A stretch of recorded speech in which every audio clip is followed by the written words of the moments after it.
My name is Caleb Fletcher. I'm 16 years old, and this took place around 8 to 9 months ago, on the 24th of August, which was a Saturday. School had been going on for about 2 weeks, so to de-stress a little, I decided to see if my friends, who I'll call Griffin and Broly, wanted to hop on Fortnite.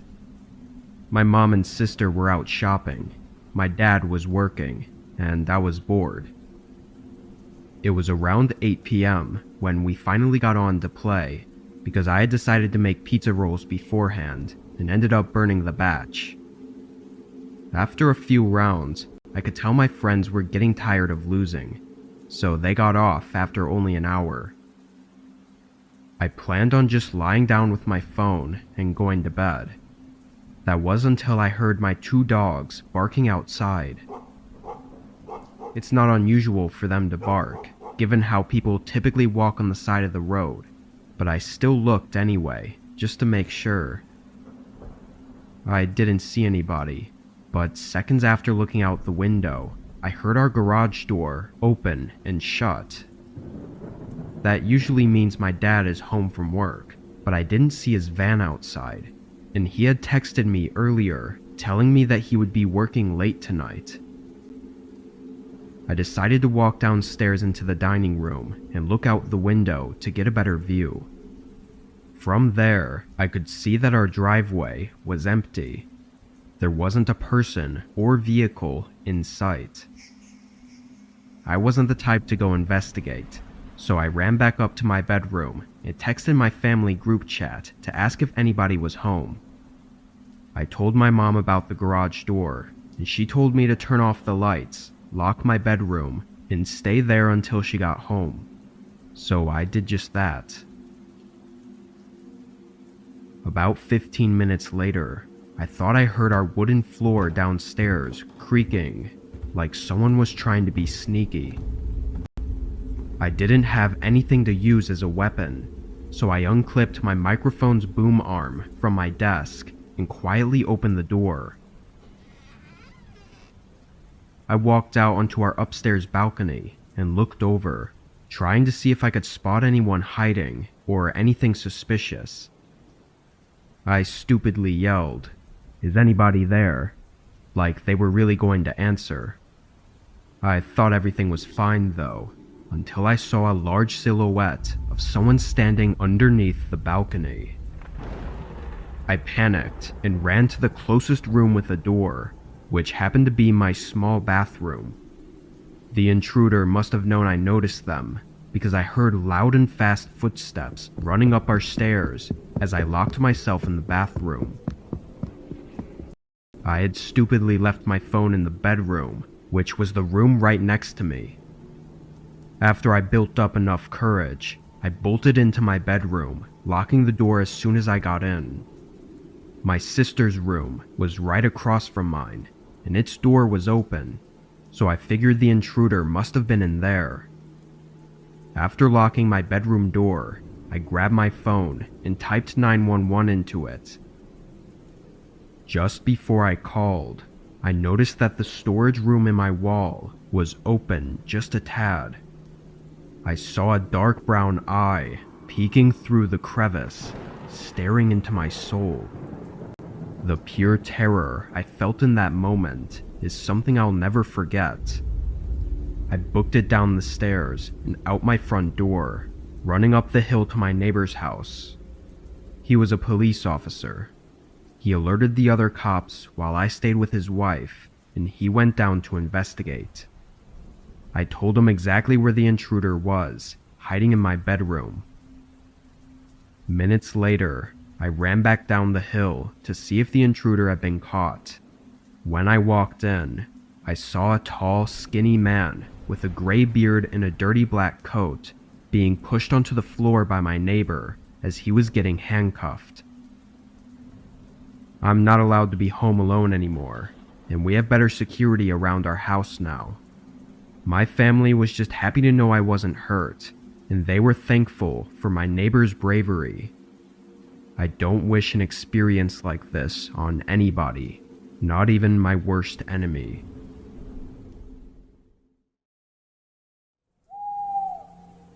I'm a manager at a mid-sized grocery store. I do 10-hour shifts and work mostly overnights. At the time, our store was having some staff issues that made pretty much every department understaffed and overworked, and overnight stocking was no exception. I had one guy that would help me 5 nights a week, but that was it other than me. This was on his day off, so it was only me working. I got in at 10 and was alone by 10:15. After running some numbers in the office, I started pulling out loads of boxes to the aisles to start unpacking and stocking. Even though I had no help this night, I still had to get everything done, so I was working hard and as quickly as I could. I didn't even stop for a break or anything, but suddenly a tapping sound echoed through the store. I stopped and listened, hearing it happen again, and it sounded just like someone tapping on a window at the front of the store. I looked at my watch for the first time since I started working, and it was 2 a.m. Time had flown by, but there was no reason anyone should be here. I walked down the aisle and to the front, where I quickly saw someone outside the store. He was leaning against the window and trying to look inside.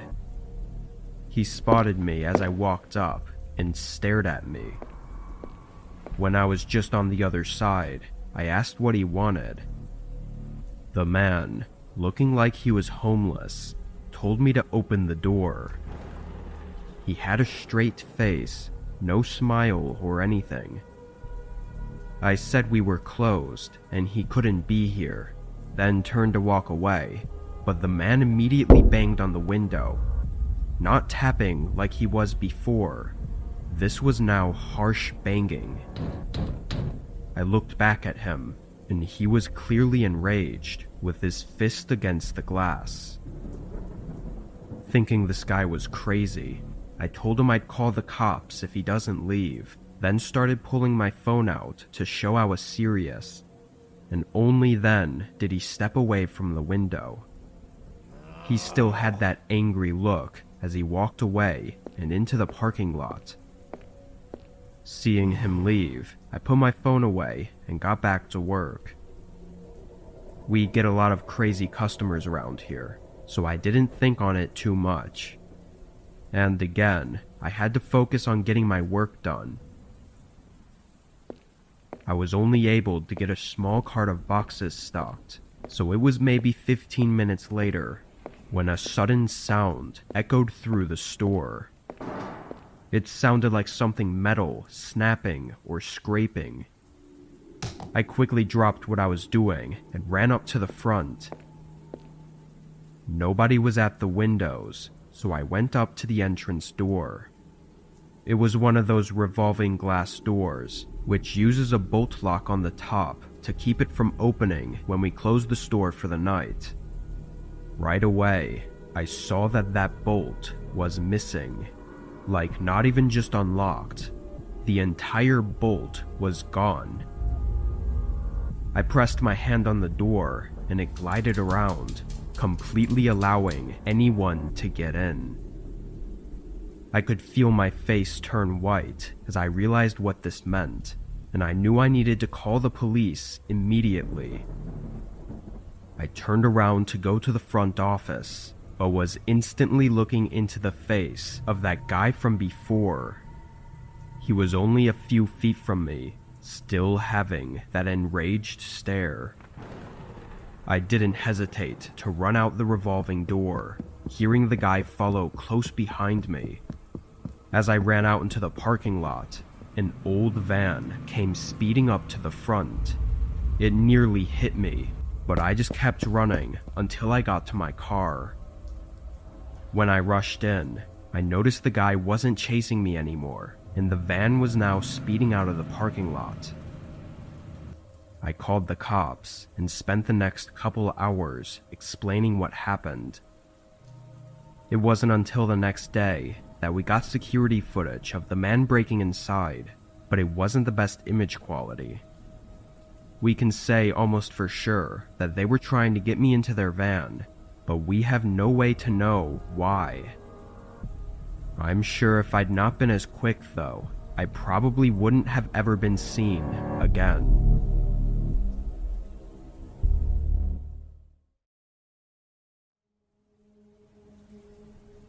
This was a few months ago while driving for DoorDash.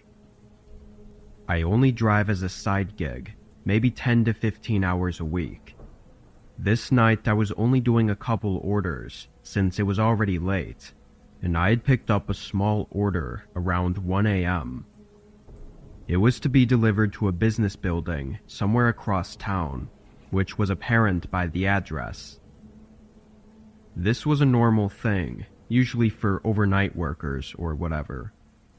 When I pulled into the parking lot though, it was empty.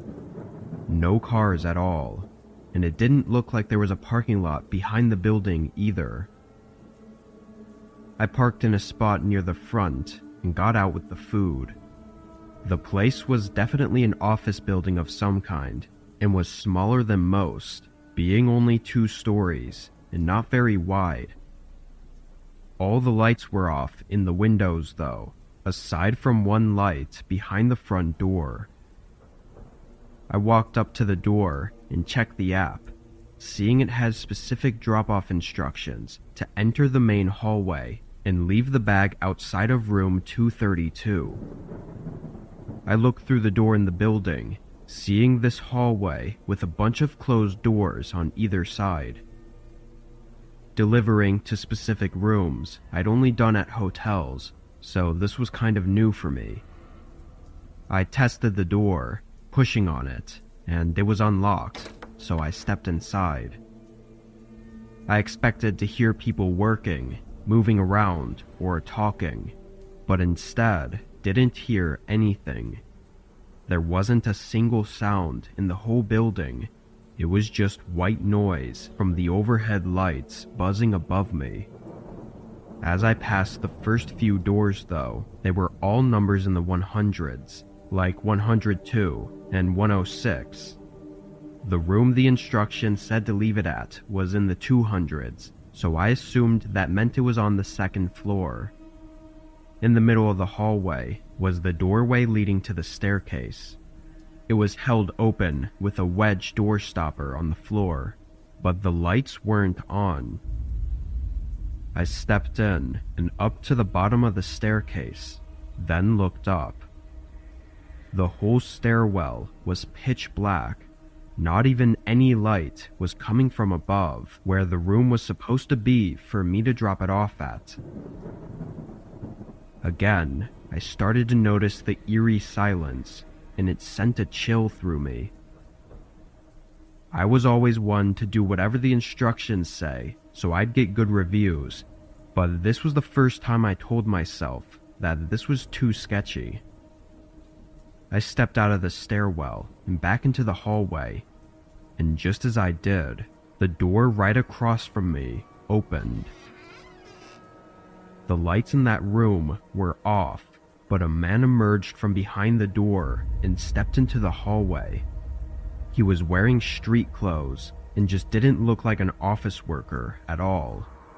But he stood in front of me and pointed past me at the stairwell. 232 is up there. I nodded, but didn't move, and neither did he. He just looked me in the eyes with a look like he was suppressing his anger. After an intense few seconds, I dropped the bag on the ground and started quickly walking to the exit. The man didn't follow me, but I heard his footsteps go into the stairwell and up the stairs as I left the building. I got in my car and left. I didn't know what that was, or if I was maybe overreacting about it, so I didn't call the police. The following day though, the police actually called me. Apparently the office reported a break-in, and in the CCTV footage, they saw my car and license plate, tracking it back to me. They also had footage of the break-in, and so they called me in to question me about any information I might have. I didn't have much to give, but it turned out there were actually 3 people that broke inside. One was downstairs, who I saw, but the other 2 were shown on the cameras to be hiding at the top of the stairs, seemingly waiting for me to go up. Disturbingly, several other delivery orders were made to that same office that night.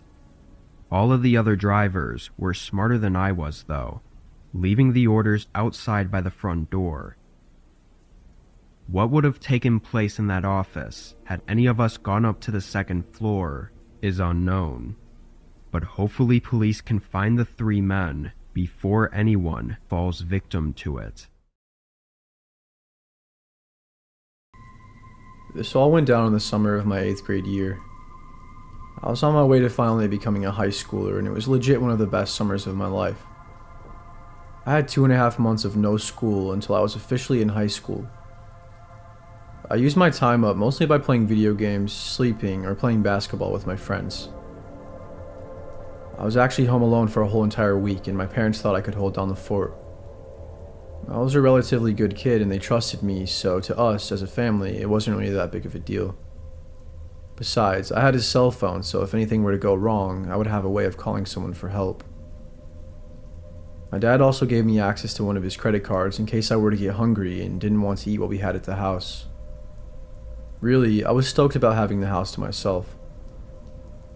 I've had people tell me that it was pretty messed up of my family to leave me alone for that amount of time, especially considering I was barely 14 years old. I don't really think so, though. They didn't expect anything bad to happen, and neither did I. It was a rare occasion as well that they were gone for so long. This wasn't something they did often. As a matter of fact, I still live with my parents now, and I'm 19 years old now. And ever since that day, everything went down. I haven't been home alone for more than 24 hours at a time. It was a Friday night around 11 p.m. when I heard my phone go off. I received a text message from an unknown number, and all it said was, "Hey." I messaged them back and I asked who they were, and they immediately became passive-aggressive and were upset with me for not knowing who it was. I apologized to them, thinking it was someone I was close with. I did just get a new phone a few months prior and I lost all my contacts, so I explained that to them and they still seemed pretty upset. They started harassing me and I ended up thinking that they were just pranking me, so I turned my phone on silent and continued playing my PlayStation. I'm not sure how long after, probably around 10 minutes or so I would say. I heard a knock on my bedroom window.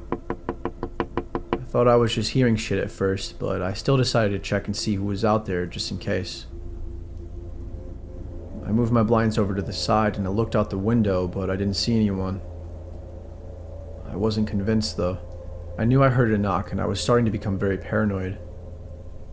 I looked through some of the windows throughout my house to see if I could spot anyone, but again, there was nobody. I can't deny the eeriness though. It felt as something was about to happen, like something really, really bad. I took my phone out to call my mom and I had a bunch of notifications from that person that was texting me from earlier on.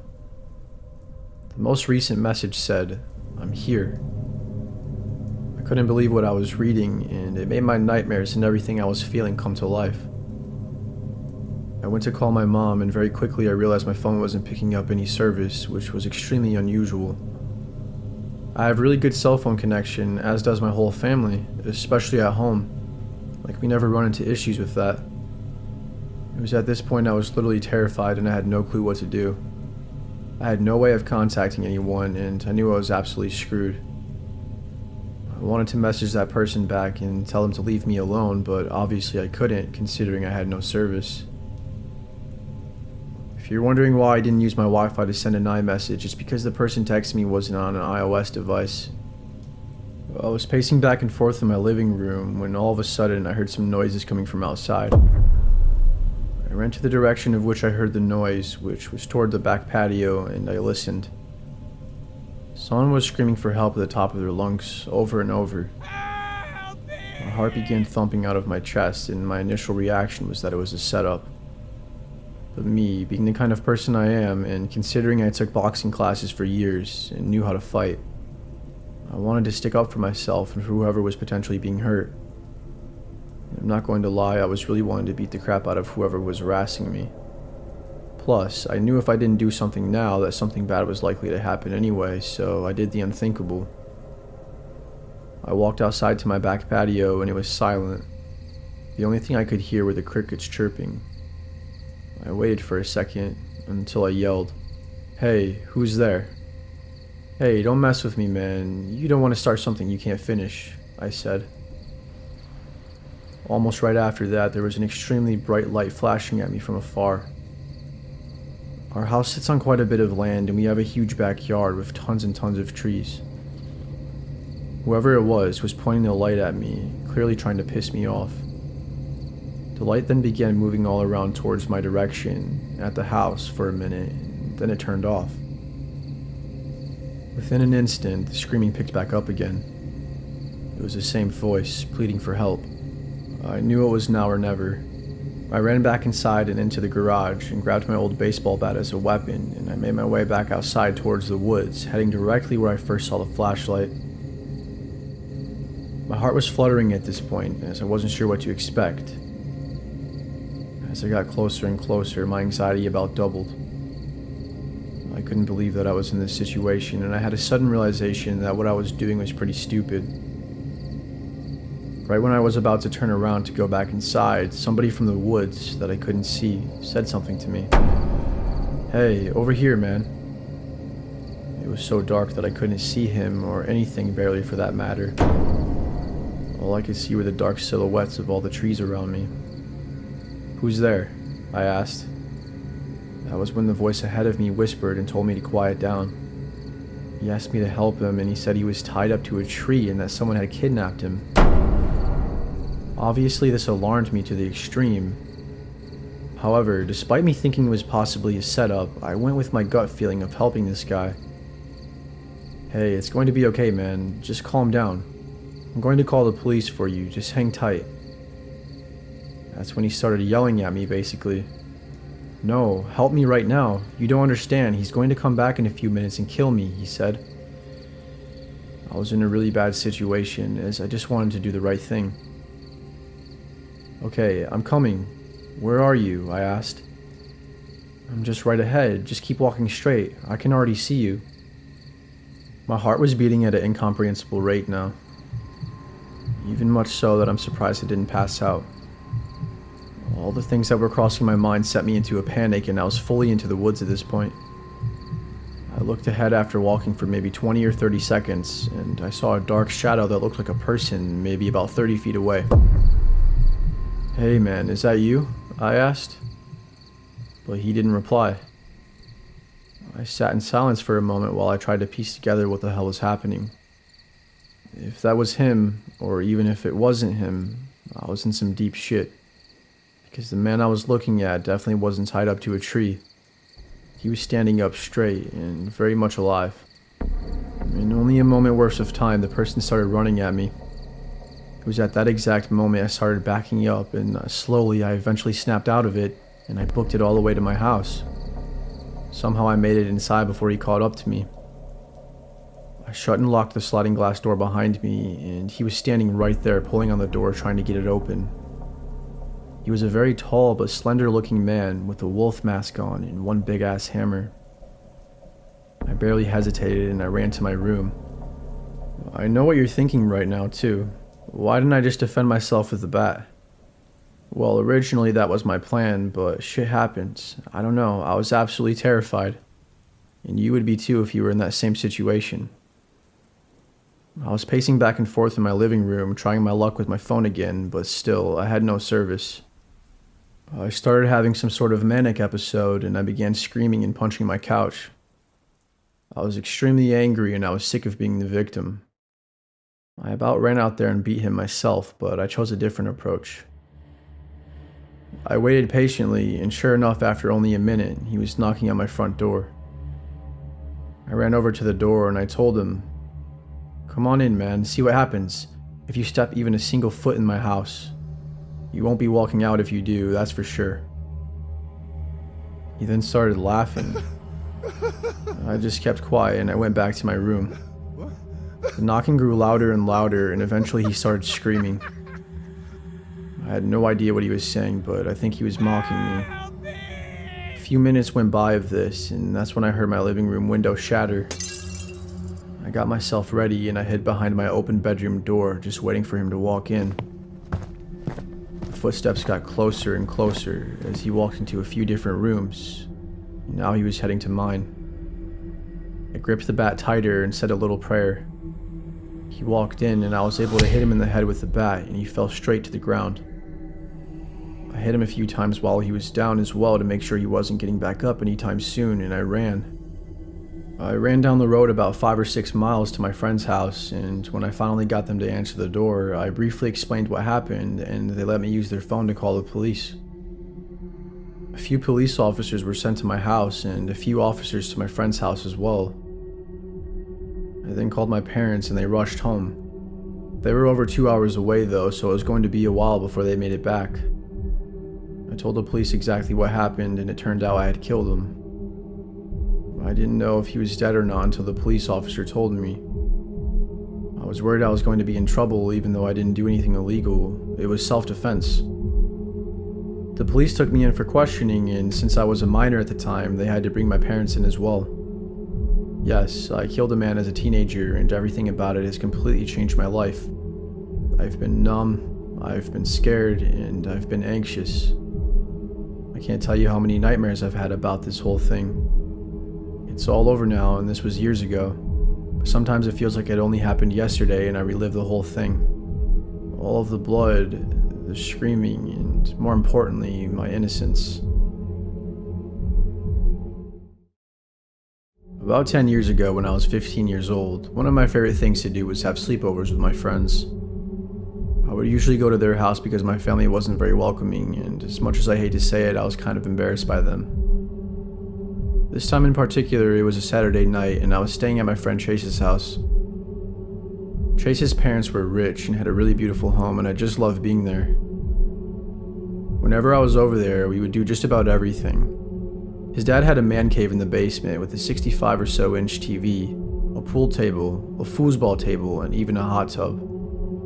Seriously, I had some of the best times of my childhood over there, and Chase and I are still great friends even to this day.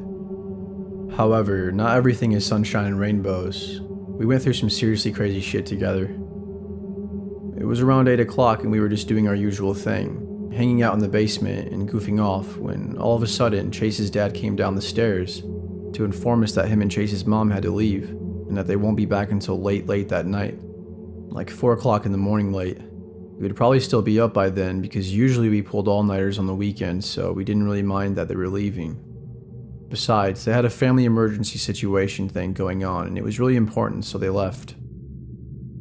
As a matter of fact, when his parents left, we kind of got into a manic hyper mood. Probably because we had the house to ourselves and we knew there were no parents around to supervise us.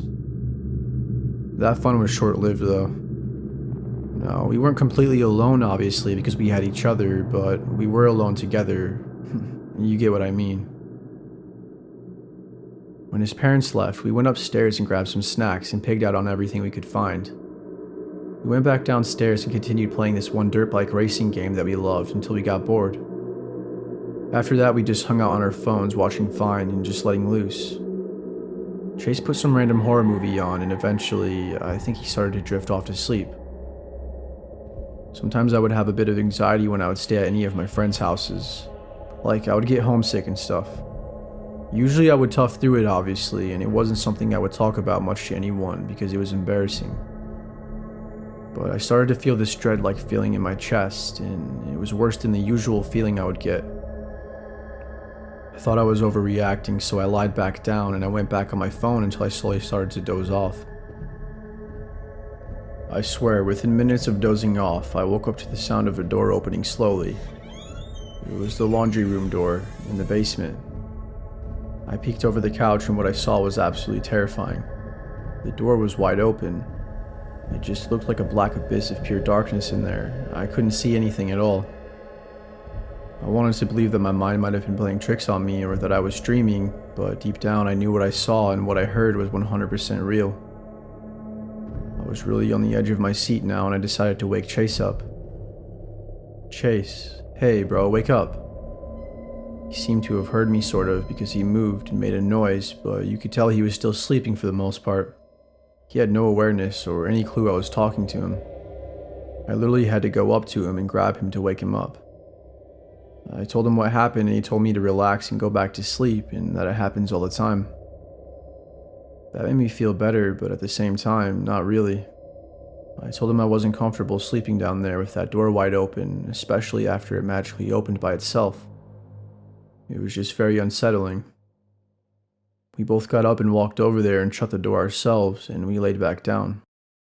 Chase was back to sleep within minutes, and here we were at square one again. I don't know how, but I managed to fall back asleep, and I was able to convince myself that there was nothing to worry about. I have no other way to explain this other than bluntly saying I awoke again, but this time it wasn't from a door creaking. There was a man staring and standing right above Chase and I from behind the couch. When I tell you I screamed at the top of my lungs, I mean it's probably not possible for any human to be louder than I was at that exact moment.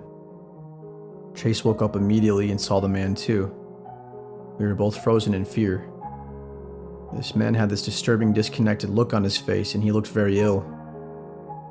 We both ran, but in order to do that, we had to get past him. There were only two exits, one being the staircase that led upstairs and out the front door outside, or the downstairs patio sliding door. In a panic, we split up, but we managed to get away from him, or I did at least. I ran outside and Chase ran upstairs. The creepy man followed Chase rather than me, and when I got outside, I caught my breath and I called the police, and then I hung up after I told them the address and that there was a break-in. I had to make sure Chase was okay, that's all I cared about. I made my way back inside from the same door I used to get outside, and it was quiet. Way too quiet. I started to get this queasy feeling again, but I knew I had to find Chase. I started heading up the stairs all while trying to be as quiet as possible, but the steps were making a slight creaking sound with just about every step I took. Then, that's when I heard it. I'll never forget the scream. Chase let out this horrific scream and he was begging for help for like a full minute straight, all the way until I finally made it to him upstairs. The man was holding him up by his neck and choking him, attempting to kill him. I grabbed one of Chase's sports trophies and went behind the man and I struck him in the head with it and he fell down immediately. We took that opportunity to run outside and we hid in Chase's treehouse that his dad built for him until the cops arrived.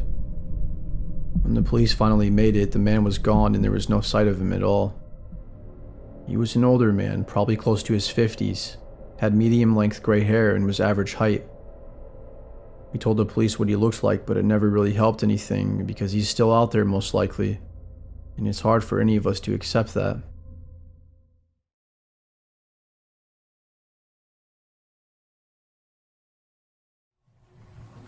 I remember back when I was in high school, during my junior year, a new kid joined two of my classes about midway through the semester. It was the first semester of the school year, and out of nowhere he was just in my class one day. His name was Justin, and he sat next to me in one of the classes because there happened to be an open seat. I didn't really know where he had come from or why he had suddenly started going to my school, but as the semester went on, I sort of became friends with him. We didn't really have much in common, and he seemed a little bit weird, but we did sit next to each other in a class and also had the other class together, so he would often talk to me during class, and we would sometimes talk in the other one as well. Overall, I never knew him very well. I did ask him a few questions about himself. For example, I asked him what school he had come from before my high school. I also asked him if he had just moved to the area. He named a school that I had never heard of before, and said that he had recently moved there. But aside from that, he didn't really share much about himself. Still, I was friendly with him, and I didn't mind talking to him here and there. He did get a little bit annoying though, because during the class where we sat next to each other, he would make a lot of comments. I figured that I might be one of the first people that he met in our city though. After probably like 2 or 3 weeks of him going to the school, he invited me to hang out. He said that I should come over to his house that night around 7 or 8. At first, in my head, I wasn't really sure if I wanted to, but I said yes because I realized I may as well hang out with him at least once.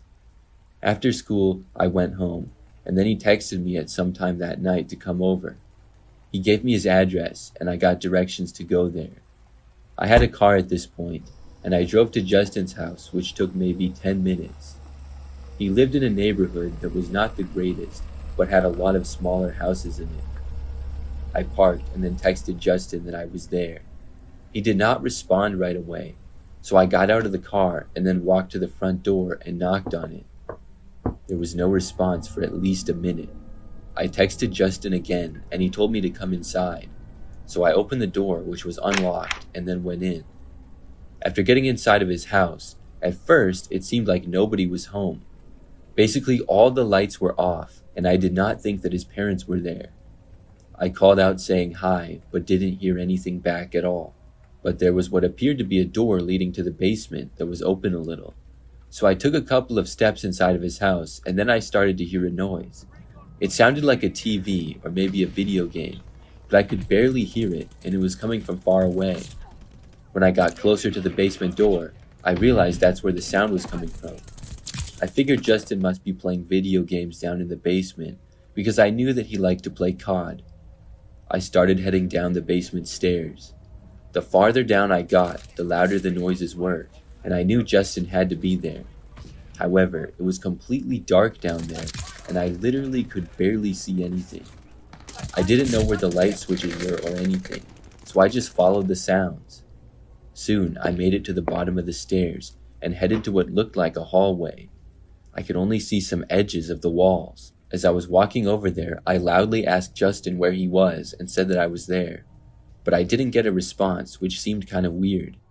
A few seconds after that, as I was walking, I suddenly felt myself getting shoved from behind. I was pushed so hard that I fell forward onto the ground. After falling down, I heard some laughter from whoever pushed me. I looked, but it was so dark that I couldn't see who it was. They also quickly moved away, and I started to get to my feet, but then I was pushed again from behind. Then, when I was down, I got kicked in the legs. I heard more laughter from whoever this was. I quickly got to my feet again, and this time ran away to try to go back to the stairs. I heard somebody else moving down there, and I tried my best not to run into anything. I never thought to take out my phone and use it for light or anything, but I also didn't really have much time for that. After running back towards the stairs, I was luckily able to make it. I sort of tripped over the first part of the stairs, but I caught myself. I then ran up and left the house. I ran all the way back to my car and then drove home. I texted Justin when I got back, asking him what on earth that was all about. He didn't respond though. The next day was a Saturday, so we didn't have school, and the following Monday he was in class. However, I did not feel like saying anything to him and just ignored him, and he did the same to me. Normally he would talk to me and was borderline annoying because I didn't really have much interest in many of the things he would talk about. This day he said nothing at all, and it remained that way for the next few days as well. And randomly after that, he just wasn't in class anymore. He must have changed schools again or something, and I never saw him again. I still wonder what went on in his basement. I believe that was him pushing me, and it makes me angry. I'm glad that I was able to get away though.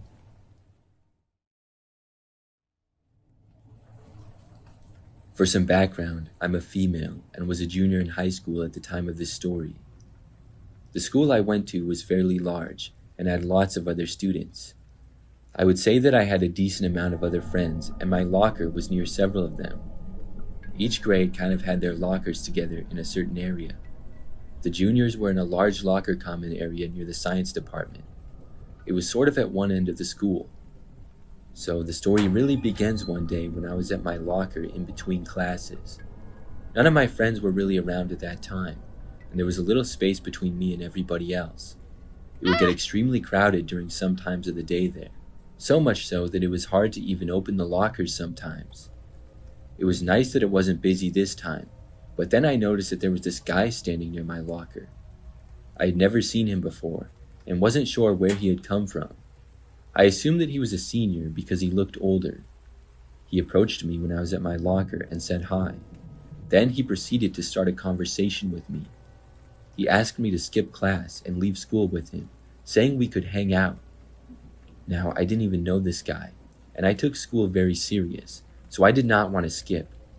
I told him no, I had to go to class, and I said that he should do the same.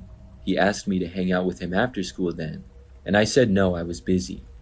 I really did not want to hang out with him at all and was not interested. I then left the guy and said that I had to go to class now.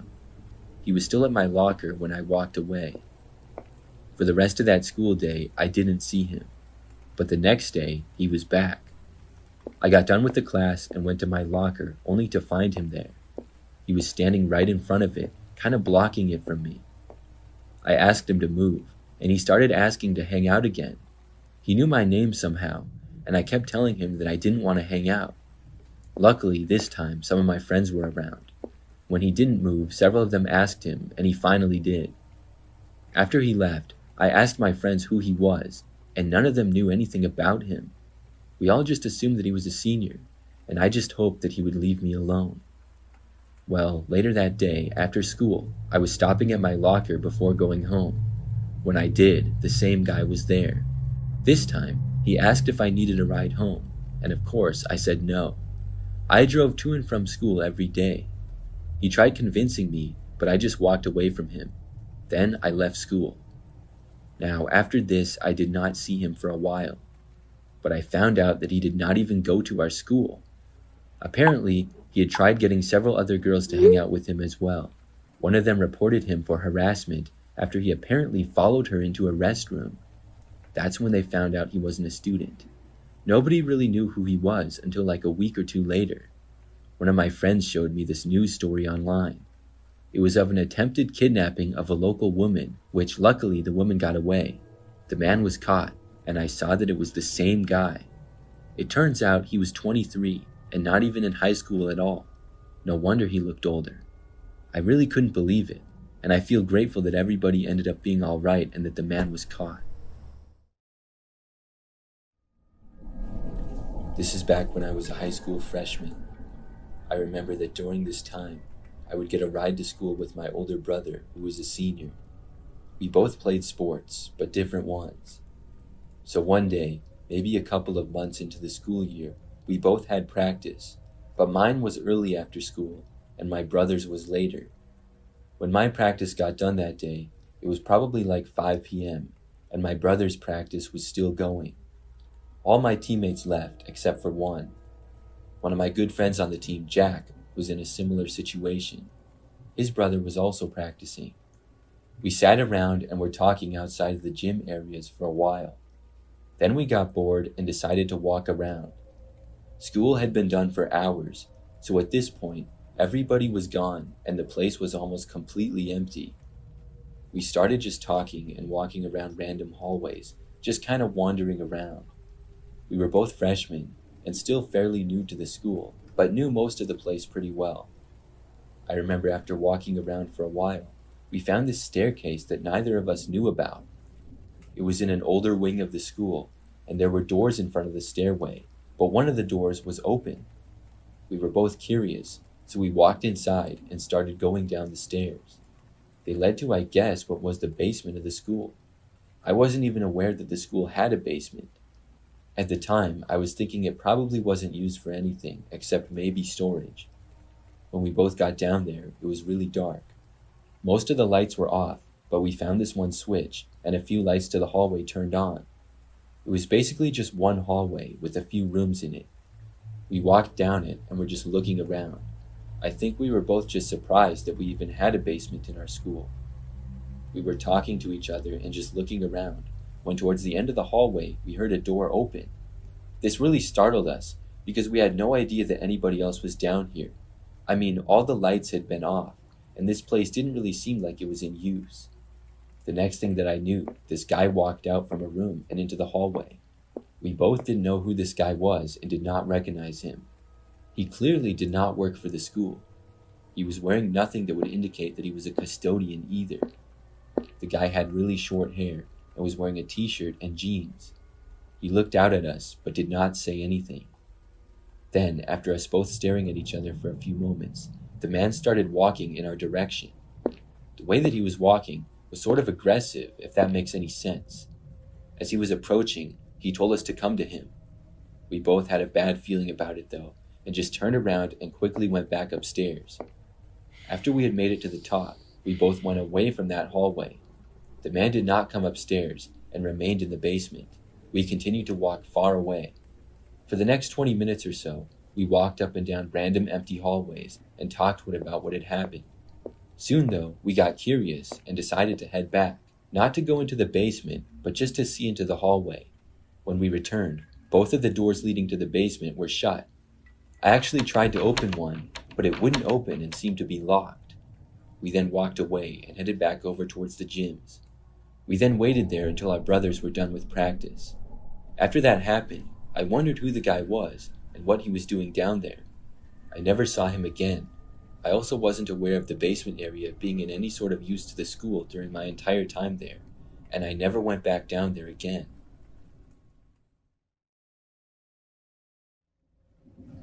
I used to walk to and from school every day. This was when I was in high school and during my freshman and sophomore years. Obviously, I didn't have my driver's license yet, but I also didn't like to ride the bus. We luckily lived close enough that I could walk to school, and we lived in a warmer climate where the winters were very mild. It would take me about 15 minutes to walk to the school, and I had no problem with it at all. We lived in a residential neighborhood, and I would take a couple of sidewalks to the high school. That was basically it. Most days, I would walk all by myself, and at 7 o'clock in the morning, things were very quiet. The roads were not very busy either, other than the occasional car passing by. One morning, I was walking to school like any other day. I would say that I was about halfway there when I heard a vehicle approaching. To this point, there had been maybe a few cars here and there driving by, but I didn't really notice. So this car I did notice, because it started driving closer to me and slow, like it was going to pull over.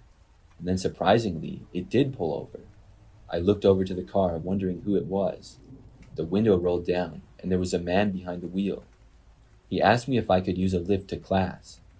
Clearly, I knew better than to get a ride from a stranger, and I said no.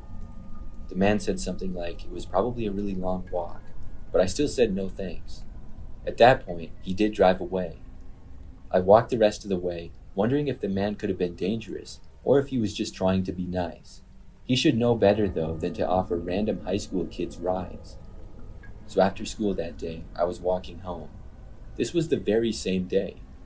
So I was by myself on the sidewalk, and when I was nearing my neighborhood, but still a few minutes away, a car approached again. I didn't really think to notice if it was the same one, but I soon realized that it was. The car slowed down and went about as slow as I was walking. Once more, a man rolled down the window, and when I looked, I noticed that it was the same guy. He then asked me if I needed a ride.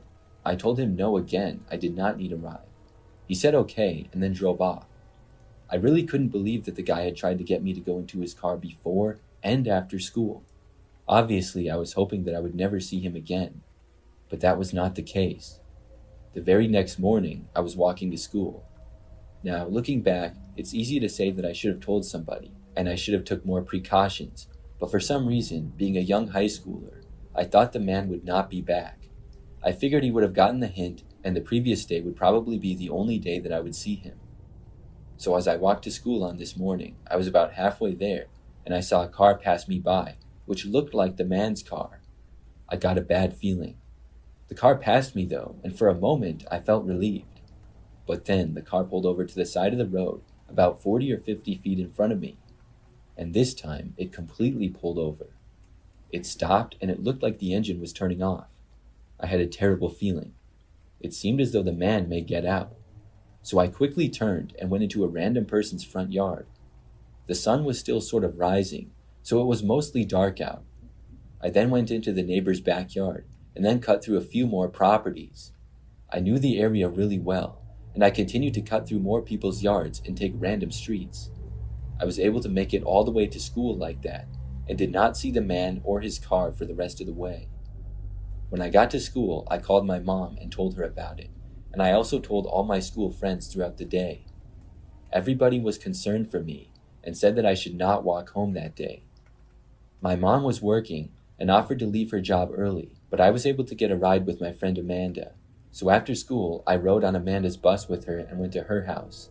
The bus didn't go to my house at all because we had told the school that I was not going to be using it, so I wasn't assigned to a bus at all. So my mom picked me up from Amanda's, and then we contacted the school so I could be on a bus. After that, I rode the bus to and from school every day for the rest of the semester. Then I was able to get my driver's license and drove to school for the rest of my high school career. Luckily, I never saw that man again.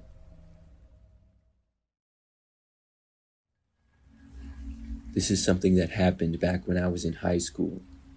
I'm a female and was a senior during this time. School got out every day at 2:40 p.m. During this time, for about 10 minutes, it would just be crazy on campus. The school was fairly large, and everybody would be scrambling to get out of there. The locker commons and hallways were very crowded, and then everybody would leave the school. But one day, I was able to leave school early. I was in an advanced class during the final period of the day, and it only had about 15 students in it. We had a really big test that day, and that was the only thing that we had. When we finished, our teacher said that if we drove ourselves to school, we could just leave. Most of the time, even if there was nothing to do in class, in high school the teacher would not let you leave until the bell. So this was really nice, and I got done with my test about 10 minutes before the class would normally get out. I left the classroom and then went to my locker. Then I walked out to the parking lot. During this time, I parked in the main students' parking lot, which was at the west end of the school and also sort of behind it. After leaving the school, I was walking to my car, and it was strange to be leaving without tons of other people around. Normally, there was hundreds of kids going to their cars, and there would be a traffic jam to leave campus. But now I could actually take my time. I remember looking around, but when I did, I noticed something a little weird. There was a small wooded area at the back corner of the parking lot behind it, and there was a man standing there to the side of a tree. He was looking in my direction, and he was wearing sunglasses. It looked pretty strange, because it seemed like he was coming out of the woods. The guy was too old to be a student as well. I looked back to him, and he then moved behind a tree and out of my sight. I continued to my car and then got inside and drove home. I didn't think much more about it after that. But the next day after school, I was walking to my car again. This time, I left school at the normal time with everybody else, and there were tons of other people around. When I was walking to my car, for some reason, I happened to remember the previous day and seeing the weird guy in the woods. Maybe it was just because I was walking to my car again, but I decided to look over to the woods once more, thinking there was no chance that the guy would be there again. But he actually was. The same guy was in the same exact spot, and it was really hard to notice him or see him at all unless you were looking for him. He was halfway behind a tree. I was wondering who on earth this guy was and what he was doing. I kept looking at him as I walked to my car, and the guy seemed to actually be looking at me. Soon, though, he disappeared behind a tree again. After that, I continued to my car and drove home. It was really strange, but I didn't think too much more about it until the next day. This time, when I was leaving school, I knew to look to the spot, but I didn't see the guy this time. He was not there like he had been the last couple of days. The next strange thing to happen was when I left school to drive home, maybe 2 days after that. I was driving back and noticed that this one car followed me almost the entire time. I didn't notice it until maybe about halfway. There was a smaller black sedan that was driving behind me, not really close or anything, but the car did stick with me going into the area where I live, which was normally very quiet. I lived in a large neighborhood, but it was also a very quiet neighborhood. I had to make several turns in the very residential area, and we were the only 2 cars on the road. I looked back and noticed that the driver was wearing sunglasses. Could this be the same man? I didn't know, but it did seem strange. At my street, I turned onto it, and so did the car following me. I wasn't sure what to do at the time. I just drove to my house and pulled into the driveway. Luckily, the car did not pull in after me, and it kept going. I was very relieved. I went inside after that. For the next few hours, things went by pretty normally. That evening, though, I was in my bedroom sitting at my desk. There was a window in my bedroom, which looked out to the front yard and to the street. I remember noticing that there was a guy walking down the street. It didn't take long until I recognized him. He was wearing sunglasses, and it appeared to be the same man who was at my school and probably followed me home. He was slowly walking sort of down our street, and I noticed him looking in the direction of our house. When I realized this, I left my bedroom and found my parents in the living room. I told them the whole story of everything. They went to look out of a front window after that. Now at this point, I expected the man to be long gone, but when we looked out of the window, he was actually still in sight. He was walking by, now on the other side of the street, very slowly. My dad then left the house and started walking over to the guy. I couldn't hear what was being said, but it sounded like my dad was yelling at the man.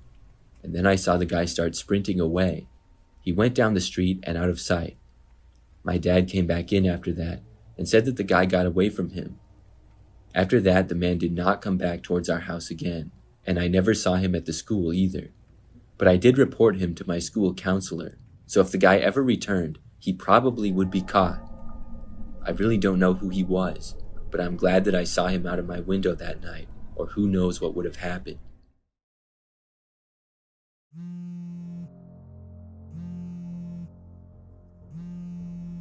I glanced down at my phone, another 2 alerts from the new Ring doorbell I'd installed last night. Since sundown, the thing's been going off nonstop. Damn, what the hell, man? I picked up my phone from the nightstand and opened the Ring app. Live feed from the Ring showed a huge amount of nothing outside of our front door. I live in a small house in a tidy, quiet neighborhood. There wasn't enough traffic, walking, or driving to explain the constant motion alerts. The screen on my phone showed a well-lit night, my porch, my cars tucked in the driveway, and a bright slice of the moon. I was about to close the app and go to bed when an alert popped up again. Nothing had moved. Absolutely nothing. I gripped the phone a little tighter, that little shake that comes with an adrenaline dump that was making it harder to keep the image steady. My mouth was dry and my chest was tight. I felt watched anxiously, but there was nothing there. But then suddenly, I saw a figure slowly rising from the ground, as if all this time it was crouching right under my doorbell cam. Once the figure stood up on the porch, I realized it was a girl. She had long black hair and her face was looking down, making her large forehead shine in the moonlight. Excuse me? Do you need anything? I asked, walking up to the door. Open the door and let me in, Jerry. Wait, Kathy, is that you? My sister calls me Jerry, and I was not expecting her standing outside of my house in the middle of the night like this. Open the door and let me in, Jerry. My knees are killing me, She said in a feeble voice without lifting her face. I stretched my hand to the doorknob, and that's when she lifted her face finally to the camera. Yeah, she looked like my sister, but I can guarantee you she was not my sister. Her eyes were bulging out and her face looked demonic, like she was some skinwalker of some sort. I froze immediately. She spoke again. What's taking you so long? Open the door for your sister. I took a pause and then slowly backed away from the door. I dialed my sister, who picked up in a drowsy voice. Jerry, why are you calling in the middle of the night? Hearing her sleepy voice, a cold shiver ran down my spine. If my sister is sleeping at her home, then who is this strange girl claiming to be my sister and that looks exactly like her right outside of my door? I turned my head back to the door and then slowly looked at my phone screen. She was still there, waiting for me to open the door. I could feel my legs tremble, but gathering all the courage in my voice, I screamed, "You're not my sister, and I'm not opening the door." She smiled wide, hearing my response, then started brushing her fingers on the camera as if she was brushing them on my face. Her bony, long fingers made me nauseous at the sight of them. "Who are you, and what do you want from me?" She laughed for 5 seconds straight and then whispered, bringing her face closest to the camera. I just came to tell you that you left your back door unlocked. I kid you not, after hearing that, I felt like I had a heart attack. And then suddenly the girl disappeared in front of the doorbell cam. I turned my head to my back door. My survival instincts kicked in. I sprinted to my back door, and just when I was about to grab the doorknob, I saw the girl standing right on the other side of the glass.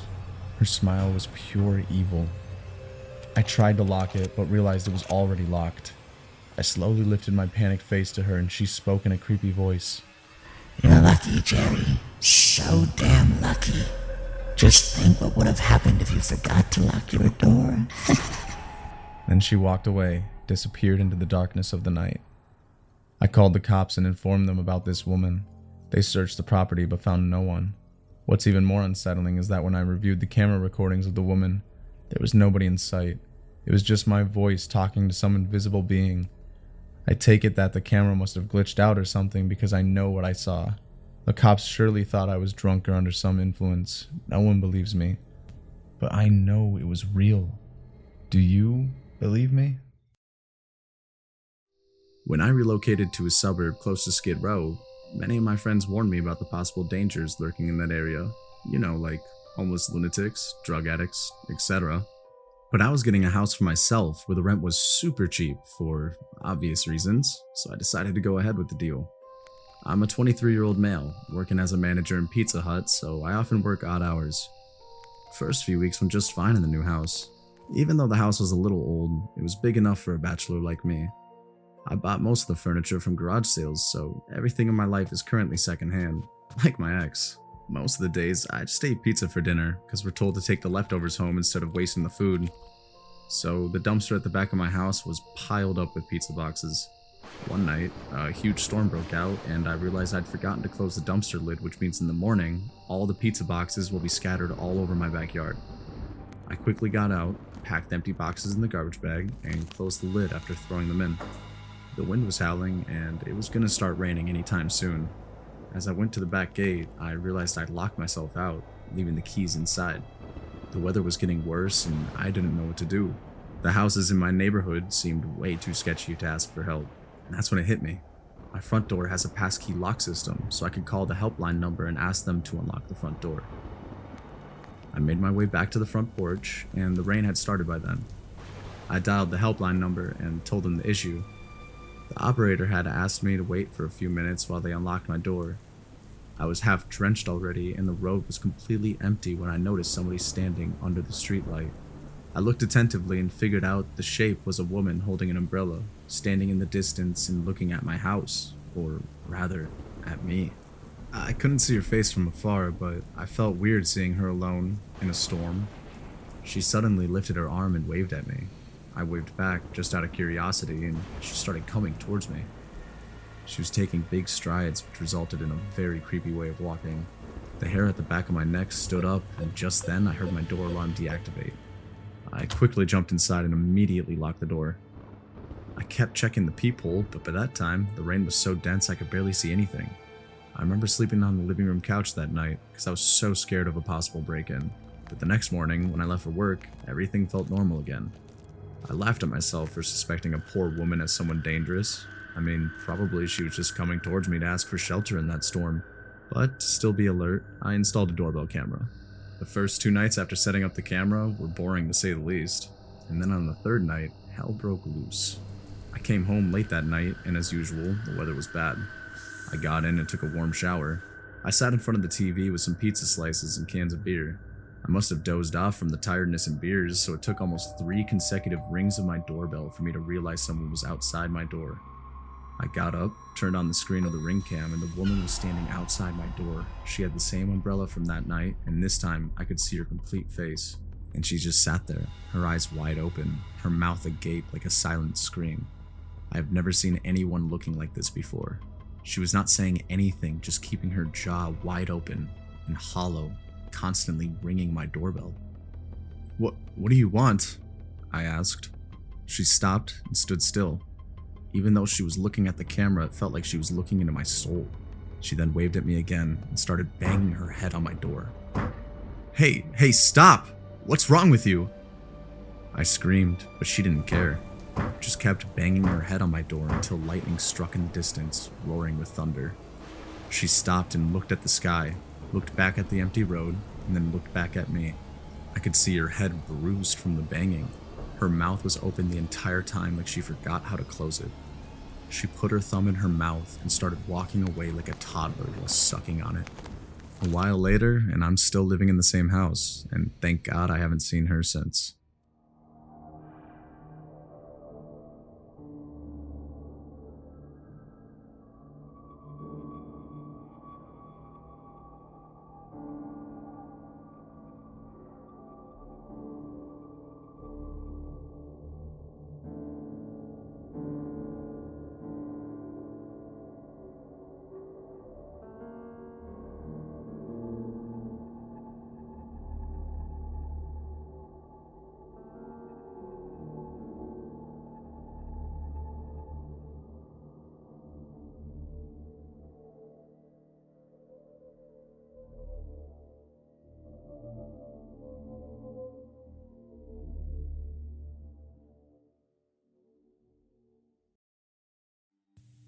The sun was just going down as my aunt and I pulled up to my new apartment. "Are you sure you'll be alright on your own?" she asked me, with a concerned look on her face. I tried my best to comfort her. "I'll be alright, don't worry." After stepping out of the car and walking towards my first apartment, I gave her one last glance and waved her the final goodbye. The apartment was small, but it was mine, and I'm happy with what I got. After spending the whole day moving, I figured it would be a good time to get something to eat, so I prepared a sandwich and sat down by the TV. I had only taken about 2 to 3 bites of it when I heard a knock on my door. Upon opening the door, I was met with a tall, lean man wearing a black trench coat and a weird smile. His eyes were still like a dead fish, and at first glance, he almost spooked me. You must be my new neighbor. He said to me, speaking in a creepy, squeaky voice. "I guess I am." Good. I won't be lonely anymore. He didn't blink while he said this, and that creeped me out even more. I smiled again, not being able to come up with anything to say. He didn't say anything either, but just kept staring at me with that fixated smile. "Okay, I guess I'll see you then." I started to close the door, but suddenly he placed his hand on the door, almost like a reflex, and stopped me. How about you come to my place for dinner? He demanded. "Actually, I just made myself a sandwich, so some other time. Good night." I closed the door without waiting for his reply. I know it was rude, but the dude was really creeping me out. After closing the door, I waited to hear his footsteps fade away, but it was total silence on the other side. So I peeked from the peephole, and this is when things started getting weird. He was still standing outside my door with that same smiling face. A few seconds later, he looked up at the peephole like he knew I was watching him. All he said was, "Good night then," and then walked away. What a creepy guy, I thought to myself. My aunt called me later on in the evening just to wonder how I was settling in, and I shared the story about the creepy neighbor.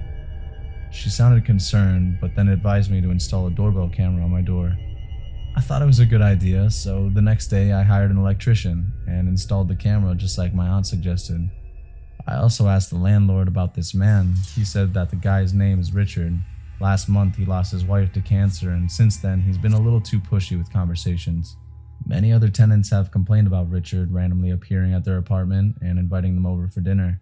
I felt bad knowing this, because even if he was being weird, all he wanted was some company so he can fill the void that his wife left him in. So I decided to bake him a cake as an apology. His apartment was right under mine, so I walked up to his door with a plum cake and I raised my hand to knock. He immediately opened his door. "Oh, hi. I didn't know you were coming to see me." He replied with a chuckle. I was taken aback by this and asked, "Were you just waiting by the door?" "No, I heard your footsteps. It's so quiet in my apartment that I can hear almost every sound," he replied. "I see. So about the other day, I didn't mean to be rude, so I baked you this cake as an apology. The landlord told me about your wife, and I..." "Are you feeling sorry for me?" Richard's smiling face suddenly changed to an angry one. No, I just thought..." He didn't let me finish. "Well, if you suddenly decide to be nicer because you feel sorry for me, then shove that cake into you-know-where." Saying this, he slammed the door in my face, and I stood like a dumb idiot, not being able to channel what the frick just happened. What went wrong with this dude? I made my way back to my apartment and decided to stay away from that nut job. I wanted nothing to do with him, because I felt like even if I tried to be nice, he'd still take it the wrong way. I was cooking dinner when I heard a knock on my door. The doorbell camera was activated, so I could see on the screen, and to my horror, it was Richard again, standing outside my door with that same stretchy smile. "Open the door!" he screamed, while keeping the same smile intact. "Go away, or I'm calling the cops!" I yelled back. That's when the kick started. He went on a full-on rampage. It sounded like shotgun blasts as he was kicking it so hard while banging on it with his fists. The sound was so loud that the other tenants came out from their apartments. The landlord too came up and they took Richard away while he showered obscenities at me. The cops were called, and thank God I had the camera footage to my defense. Richard was taken into custody for property damage, and the landlord never took him back. I lived in that building for 3 more years, and with the slightest knock in the middle of the night, I would jump from my bed thinking he was back, but gladly, he wasn't. Here is the real footage on which this story is loosely based on.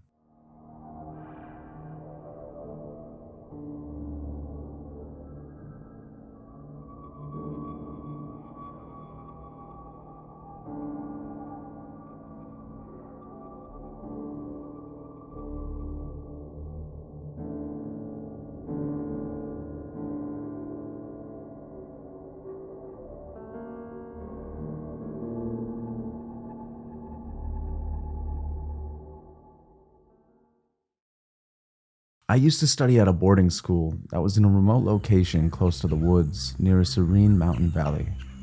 Now generally, schools like these always come with haunted stories, but ours had none. It was just an ordinary boarding school with people from around the world studying together. My favorite teacher was our geography teacher, Miss Melanie, because she used to conduct a lot of field trips for our practical classes. And since we could hardly go out of the school campus, everyone waited for these field trips. So this one time, Miss Melanie announced in the front of the class that we'd be heading to a dam located in the woods for our upcoming field trip. The next morning, when we all gathered at the school grounds to leave for our trip, it started raining lightly. We slid into our raincoats and started to hike to the dam. It was just my first time hiking in the woods, and I was feeling awe and shudder at the same time. The sound of woods mixed with our footsteps hitting the soggy grass bed underneath echoed all over the woods. After 30 minutes, we reached the dam. It was an old dam, built around the Second World War. Miss Melanie started explaining how this dam was the first resource of this valley's power supply.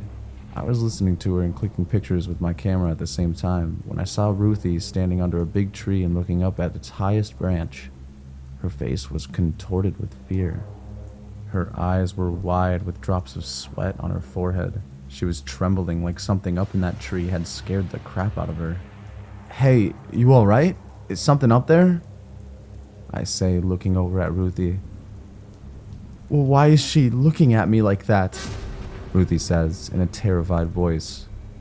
I followed Ruthie's eyes, but all I could see was the barren tree branch. Suddenly, I heard Miss Melanie scream, and I looked beside me. I found Ruthie unconscious on the ground. We came back and Ruthie was taken to the medical room. Later, the teachers informed me that Ruthie probably just spooked herself in those woods. The next day, Ruthie came back to class, but something about her was different. She became extremely quiet and stared outside the window during class. We were leaving for the cafeteria during recess when I saw Ruthie scribbling something in her notebook. "Ruthie, don't you want to go out for some lunch?" I decided to ask her. She didn't pay any attention to me, just kept scribbling. I leaned closer to her to see what she was doing, and what I saw gave me goosebumps to say the least. Her eyelids and the skin around bright red, while her eyes black as an abyss. Her mouth widely stretched to her chin. "What the hell? Who is that, Ruthie?" And that's when Ruthie looked at me. A creepy grin appeared on her face, and she started laughing hysterically. "Ruthie, are you okay? Someone, come help!" I screamed to the top of my lungs, and all of our classmates rushed back to the class. We all noticed Ruthie laughing like a maniac while rocking her body back and forth. She started punching the desk while continuing this crazy feat. We were so scared and shocked that we almost forgot to call our teachers. But soon chaos unfolded, and the teachers came to intervene in the matter. They tried to take Ruthie to the medical room, but she began throwing kicks and punches. She even started screaming and rambling, "You're all gonna die. Yes, die, die, die." It was something straight out of a horror movie. Never in my life had I expected one of my friends to behave like that. With a lot of difficulty, the teachers carried Ruthie out to the balcony. Everyone on school grounds froze in fear and watched Ruthie's madness. She was spitting at the teachers and kicking in the air while screaming, "Death is near. She's coming to get you." And then suddenly she stopped. Her eyes rolled in like she was having a seizure and she could hardly breathe. A gagging sound came out of her mouth and she fainted once again. But just then, as chaos broke out in the school ground, one by one, girls started fainting on the grounds. Everyone began running, not knowing what was happening to the students of the school. The teachers were numb because not every day you witnessed 12 girls collapse on the ground in random order. Ruthie and all those girls were taken to the hospital down the valley. Our parents were called to come and pick us up from school immediately. The principal closed the school for the next 3 months until the trusted committee came to a decision regarding these mysterious incidents. 3 months later, when we all went back, things started to get normal again. But Ruthie's parents took her away, and I still don't know exactly what she saw in those words that made her react that way. I just hope she's doing well wherever she is. The town of Lambertville was a great place to grow up, especially in the 80s. At least that's what I heard from my dad. Last year, I flew back to New Jersey from the UK to attend my high school reunion. I met my old friends, and we had a ball at the reunion party. We recalled memories from childhood of how we used to explore the town after sundown. My buddy Fred mentioned how we feared to step inside Lambertville High, even in daylight back in those days. I laughed and said, "It's because Matt's uncle scared us with that spooky story." Matt finished his last drink and said in a drowsy voice, "It wasn't some story, it was a true incident." Yeah, right. My dad used to say that too, and maybe it did happen, but there's no reason to believe that the dead guy's ghost is still out there, Fred replied sarcastically. Matt laughed and said, "Want to go check it out now? We're not kids anymore." I could see the booze talking, so I tried to stop this idea before it turned into a Ghostbuster mission, but I guess it was too late. "Fina, let's go." Fred got up, and the next thing we knew, we were in Matt's car driving up the hill in the middle of the night. Lambertville High was located on a hilltop overlooking the town. After a fire broke out, the school turned into a famous abandoned site with a lot of ghost stories surrounding it. But among all those ghost stories, one stood out in particular. The story of a student who died on the school grounds during a rugby match. People said his head almost turned completely around. When we reached the outside of the burnt down building, a feeling of dread took over me. The crickets chirping eerily, and the weather up here was too cold. Matt parked his car, and we entered the school, which one used to be the talk of the town. The dirty, ragged hallways creaked with each step. Mice were running all over the floor, and cobwebs covered the ceiling like a blanket. "Dude, this place smells like my grandma's feet," I scoffed in disgust. "My uncle never told me the boy's name. His parents left the town after his death," Matt said, while looking around the ruins of the classroom. "Yeah, must have been pretty traumatic for them. Where did he die again?" Fred asked. Matt pointed out to the end of the hallway that opened up to the field. As we came out those barely hanging back doors, we could see the old broken staircases leading to the field. It was a chilly winter night, and dense fog had started to take over the vast field. Uneven grass and weeds have blurred the boundary lines. "How about we go for a walk?" Fred smirked. "Don't be crazy," I immediately responded. "Why? You scared?" Matt said while lighting a smoke. "I don't care about any ghosts, but there could be snakes or other insects." I gulped. "It's winter, silly. Snakes don't come out in winter, so shut up and follow me." Before I could counter, Matt and Fred set out to the field. They were jogging like it was their backyard. I was behind them, still feeling awful about this entire adventure. A few seconds later, Fred started his stupid howls in mockery. "Yo, dead boy, won't you come and tackle us now? Come play with us, buddy." I could see Fred's drunken state overpowering his rationality. Even if there was no ghost, still, making fun of someone's tragedy didn't seem kind to me. But suddenly, the wind grew rusty. I could hear Matt screaming, "Fred, let's go back. I think there's gonna be a storm." The fog got so thick I could barely figure out my friends. And that's when I saw them. A pair of red eyes glowing from the distance, staring right at me. I started calling out to my friends when Matt came running towards me at full speed. He was grabbing the hair off his head and screaming for help. His face had a sheer look of terror. "Matt? Where's Fred?" Matt didn't answer my question. Instead, he only said, He has him, and then disappeared into the fog. I turned on my flashlight and went to the same direction where Matt came. I wanted to find Fred no matter what. After walking for 5 to 6 minutes, I finally spotted Fred. He was lying on the ground, but he was not alone. A boy dressed in a rugby costume was sitting beside him, leaning over his unconscious face.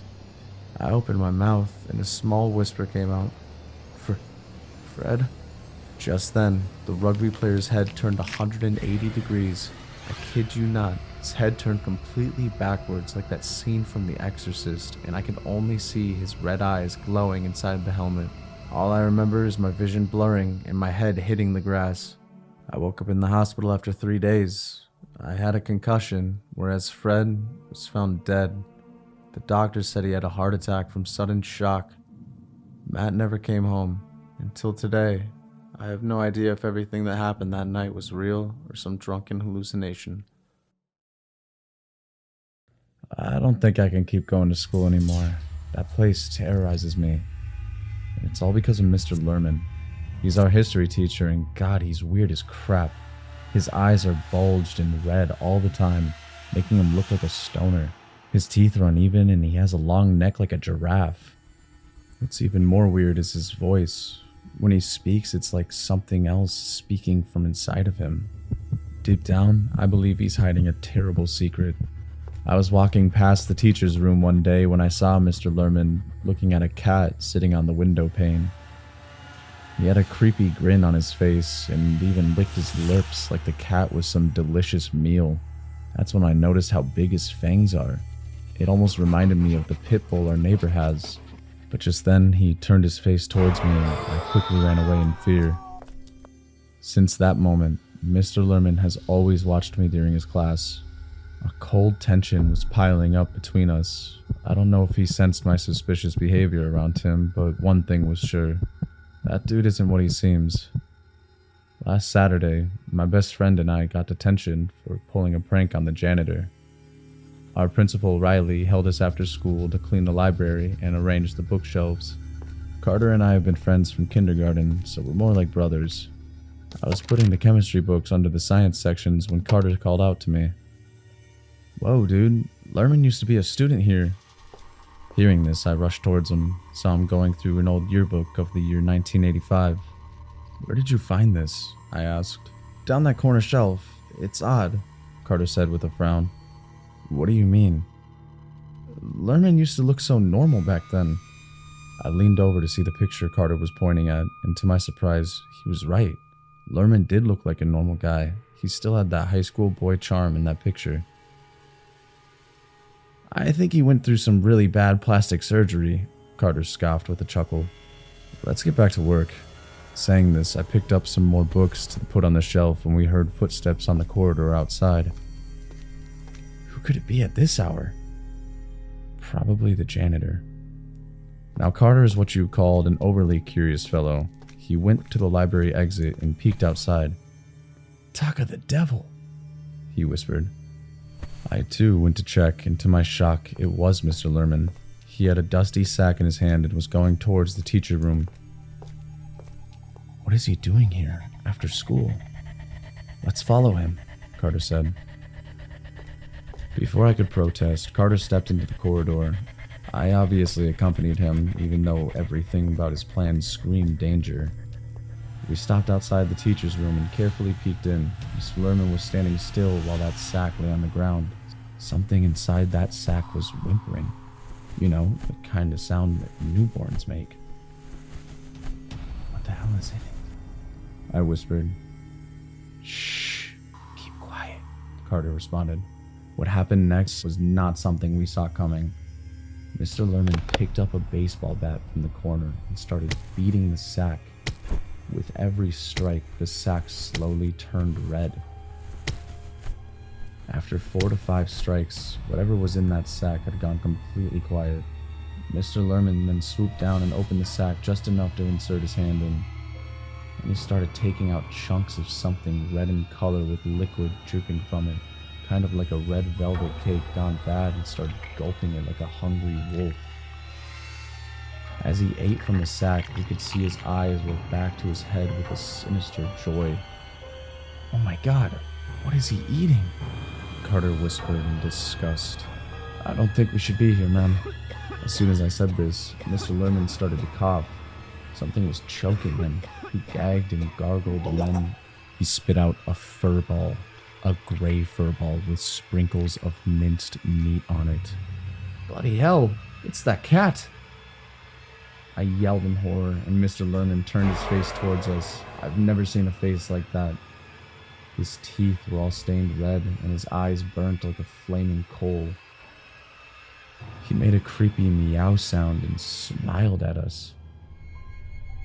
The next thing I remember was me and Carter running for our lives. I've missed school faking stomach aches for 3 days straight, but my mom is determined to send me back to school tomorrow. The only thing that's bothering me right now is what will happen when I face Mr. Lerman again. I want to preface this story by stating that I've had my fair share of encounters with creepy men. This situation, however, scared the literal life out of me. It's the first time I genuinely felt like my life was in danger. My husband and I had to drive 17 hours last week to North Carolina for a wedding. It was a very tiring week, and we basically spent the entire time rushing from one family gathering to another. We were staying in a motel for the first time we were there. We had already been at this motel for a few days by the time the day of the actual wedding rolled around. The day of the wedding was hectic. We were rushing around trying to get ready to leave for the venue. My husband got ready before me so he could do some last minute things before we had to leave. That left me alone in our motel room to get ready before he returned. It was brutally hot outside, and I decided to do my hair and makeup in just my underwear so I wouldn't be sweating in my nice dress the whole time. The way this motel was laid out, the sink and mirror were in the general open area of the room, with the toilet and shower in another room, so anyone walking by our room window could see me standing in the mirror. However, I did have the curtains closed, but these curtains were a little bit sheer, so you could technically see the shadow of someone walking by on the outside, or you could see maybe the silhouette of me inside the room. I was curling my hair in the mirror when I noticed the silhouette of a man walking by my room window. As he's passing my window, I see him stop and start trying to look into my window. At first I thought it was my husband trying to see if I was ready, so I paid no mind to it. But the longer the guy stood there, bobbing his head around trying to get a better look through the curtains, I began to realize it was not my husband, because obviously, why wouldn't he just come in? Now I'm starting to get a little freaked out. Before I could do anything though, I watched as this guy starts to go for my room door. My utter shock and horror came when he was actually able to open the door and walked right inside. Before my husband left, he forgot to pull the door shut all the way, until it clicked into its lock. He was very upset at himself when I told him this later. So now I am face to face with this man, and I am in my underwear, no less. He was at least 6 feet tall, and standing in my room. I thought to myself, this is it. He's going to attack you. That's a very scary realization to have. I also thought to myself that you're going to have to burn his eye sockets out with this curling iron if you want to survive. For a few seconds, probably only a second or two, but it felt longer. He just stood there staring at me like I was a piece of meat, and he was starving, ready to pounce on me like prey. He then began to smile the most evil-looking toothy grin I have ever seen, and started mumbling something under his breath.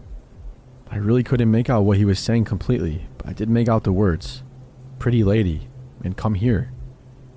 I don't know if it was a fight or flight response, but I suddenly got pissed, and I charged towards him, ready to strike him with my hot curling iron. I screamed as loud as I could, "Get the heck out of here." It must have startled him because he jumped back out onto the balcony of the motel. I saw this as my chance, and I ran for the door. I luckily was able to get to the door and slam it shut right before he was about to make his second attempt at entering inside. I immediately collapsed on the floor sobbing. I was literally too scared to move from that spot until my husband came back about 15 minutes later. I told him the whole thing and he was freaked out. He initially wanted to find the guy so he could beat the shit out of him, but I refused to let him leave my side. He must have apologized at least 1,000 times during the rest of our trip for not making sure that the door was locked before leaving. But I told him that the day, and that whole trip really, was so rushed I could see how it happened. We went to the motel management and told them the story as well. And the police were obviously called, and I gave them a description of the guy so they could see if it was someone who was staying in the motel. After going around to the few motel occupants, they said no one matched his description, and concluded that he wasn't staying there. Obviously, we were late to the wedding that day, and the whole experience just ruined what should have been a happy time. We planned on staying another day before our long drive home, but we both just wanted out of there as soon as possible. We skipped most of the reception, and went back to the motel, packed up, and left. I'm usually so vigilant with locking my doors, especially when I'm home alone. Just goes to show you, all it takes is that one time for you to forget to check your locks, and that certain unwanted guest is inviting themselves in.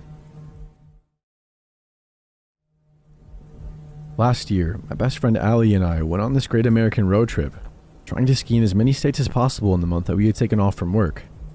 We did a lot of skiing, and a lot of driving, and even a lot of sleeping in various couches, truck stops, and of course, in motels. Most motels were fine. Some had great free breakfasts, and some had dirty hot tubs that left us scrubbing ourselves in the shower and joking about getting pregnant from the water. Some had weird stains that we tried to not think about. Some were spotless but cold, and a few were amazing, but only one was terrifying. We stopped at the motel around 10:30 after a long day of skiing, followed by a good 6 hours of driving. We were tired and sore and ready for bed. We had made some wrong turns, and we were not exactly sure where we were. We didn't want to use our data on our Canadian phone, so we were navigating old school with a map. It was mildly unsuccessful, but we were pretty sure we had a few hours of driving into the next town, and we were not looking forward to it. So when we saw the glorious neon sign that blinked motel and vacancy at us, we didn't need to say anything. We both knew that was where we were staying for the night. As we pulled into the front of the office, I noted that we were the only people staying there. I told myself that it wasn't creepy. We were stopping close to a summer tourist spot midwinter. Of course there would be an excess of rooms. In fact, maybe we should have considered ourselves lucky that they were open at all. It was definitely not creepy. We entered the office, and a shrill little bell announced our entry to the world. We waited for someone to come to the front desk. Then we waited a bit longer.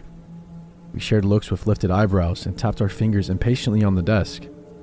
"Hello?" Allie called out in silence. "Somebody here?" We waited for a few more minutes, then the door behind the counter slowly opened. An old man poked his head out, spotted us, and his face split into a wide grin. "Guests," he said. "You know, I thought I heard something, but I told myself it was just my imagination. Just my imagination. We don't get a lot of visitors around this time, and two beautiful young ladies, too. I'm so sorry I kept you waiting. I just couldn't believe that I had such luck. Welcome, welcome, welcome." He was certainly an odd duck, but I used to work long, lonely night shifts, so I know how excited you can get when something happens. "So, travel-weary strangers, can I offer you a bed to rest your head?" He smiled. "Yeah, how much is a double room?" He looked at us, grin not wavering. $99 for 2 beds and $79 for 1. I was ready to splurge for the 2 beds. Allie moved a lot in her sleep and hogged the covers. Last night she had kept waking me up. "Let's do the 2 beds. I looked at her pleadingly. She gave me a quick look filled with annoyance, and I looked back at the man. His grin had faded. He looked as annoyed as Allie for a moment. When he noticed me looking at him, his grin snapped back into place. Actually it seems we only have the 1 bedrooms ready.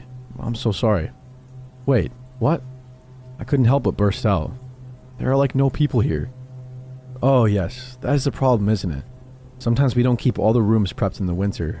Save costs, I considered that. It didn't make sense at all, but I was too tired to argue. "You know what? For such pretty ladies, I'll give you a discount. How about $69 for the 1 bedroom? "We'll take it," Allie responded before I even had time to think. "Thank you. You can pay by card, right?" No, I'm afraid not. We never got around to that modern stuff. Gotta stay off the grid, right?" He laughed at his own joke. After that, I shuddered involuntarily. We had cash. It was fine. It was creepy, but we were tired. We paid, got the keys, and drove up and parked in front of the room. I grabbed my stuff from the car, unlocked the door, and surveyed the room. It looked clean enough. The bed was big, and I was tired as hell. "Hey, I'm gonna go for a little walk, actually. My legs are so stiff," Allie said from behind me. "Wanna come?" I eyed the bed. It looked too comfortable. Allie had a good point, but that bed was speaking to me. "Nah, I'll just shower and crash." "Okay, cool, no problem. I won't be very long," she said. Then she turned and left. I slammed the door shut behind me and stripped out of my clothes as fast as I could. I jumped in the shower and the luxurious feeling of hot water ran down my body. I had to force myself to get out. I went into the room, put on my PJs, and laid down on the bed. Allie still wasn't back yet, but her nighttime strolls sometimes lasted as long as an hour, even when she was this tired. She has a hard time falling asleep sometimes, and those walks apparently helped her. I got my phone out and tried connecting to the Wi-Fi, but it didn't work. I immediately got annoyed. Not because I really needed the Wi-Fi, but because I had paid for it, and I wanted it. So I just laid there, kind of annoyed and glaring at the ceiling fan. It was a weird model, something black sticking out from the bottom. I had never seen that before. I wondered idly what it did. Then I thought about how we were the only people staying here, and how Allie was walking somewhere alone in the dark, and how I didn't know where she was, and how creepy that guy had been when he laughed at his own joke about staying off the grid. Then the familiar feeling of fear started creeping into my guts. I knew where my mind was going. I have an overactive imagination. I tend to turn every situation into a horror movie in my head. It can be a real problem in my dating life. I think most guys are serial killers, and Allie always makes fun of me for it. I thought about how the guy had offered us 2 beds and then refused to give it to us. Did he want us in this room specifically? And why? He probably had some creepy fantasy of 2 young girls sharing a bed. I shook my head, trying to stop my mind from spinning out of control. I get out of the bed and I went over to the huge mirror on the wall. I got my hair out of the towel and started brushing it. I couldn't quite get rid of the uneasy feeling at the pit of my stomach. I knew I wouldn't sleep well that night.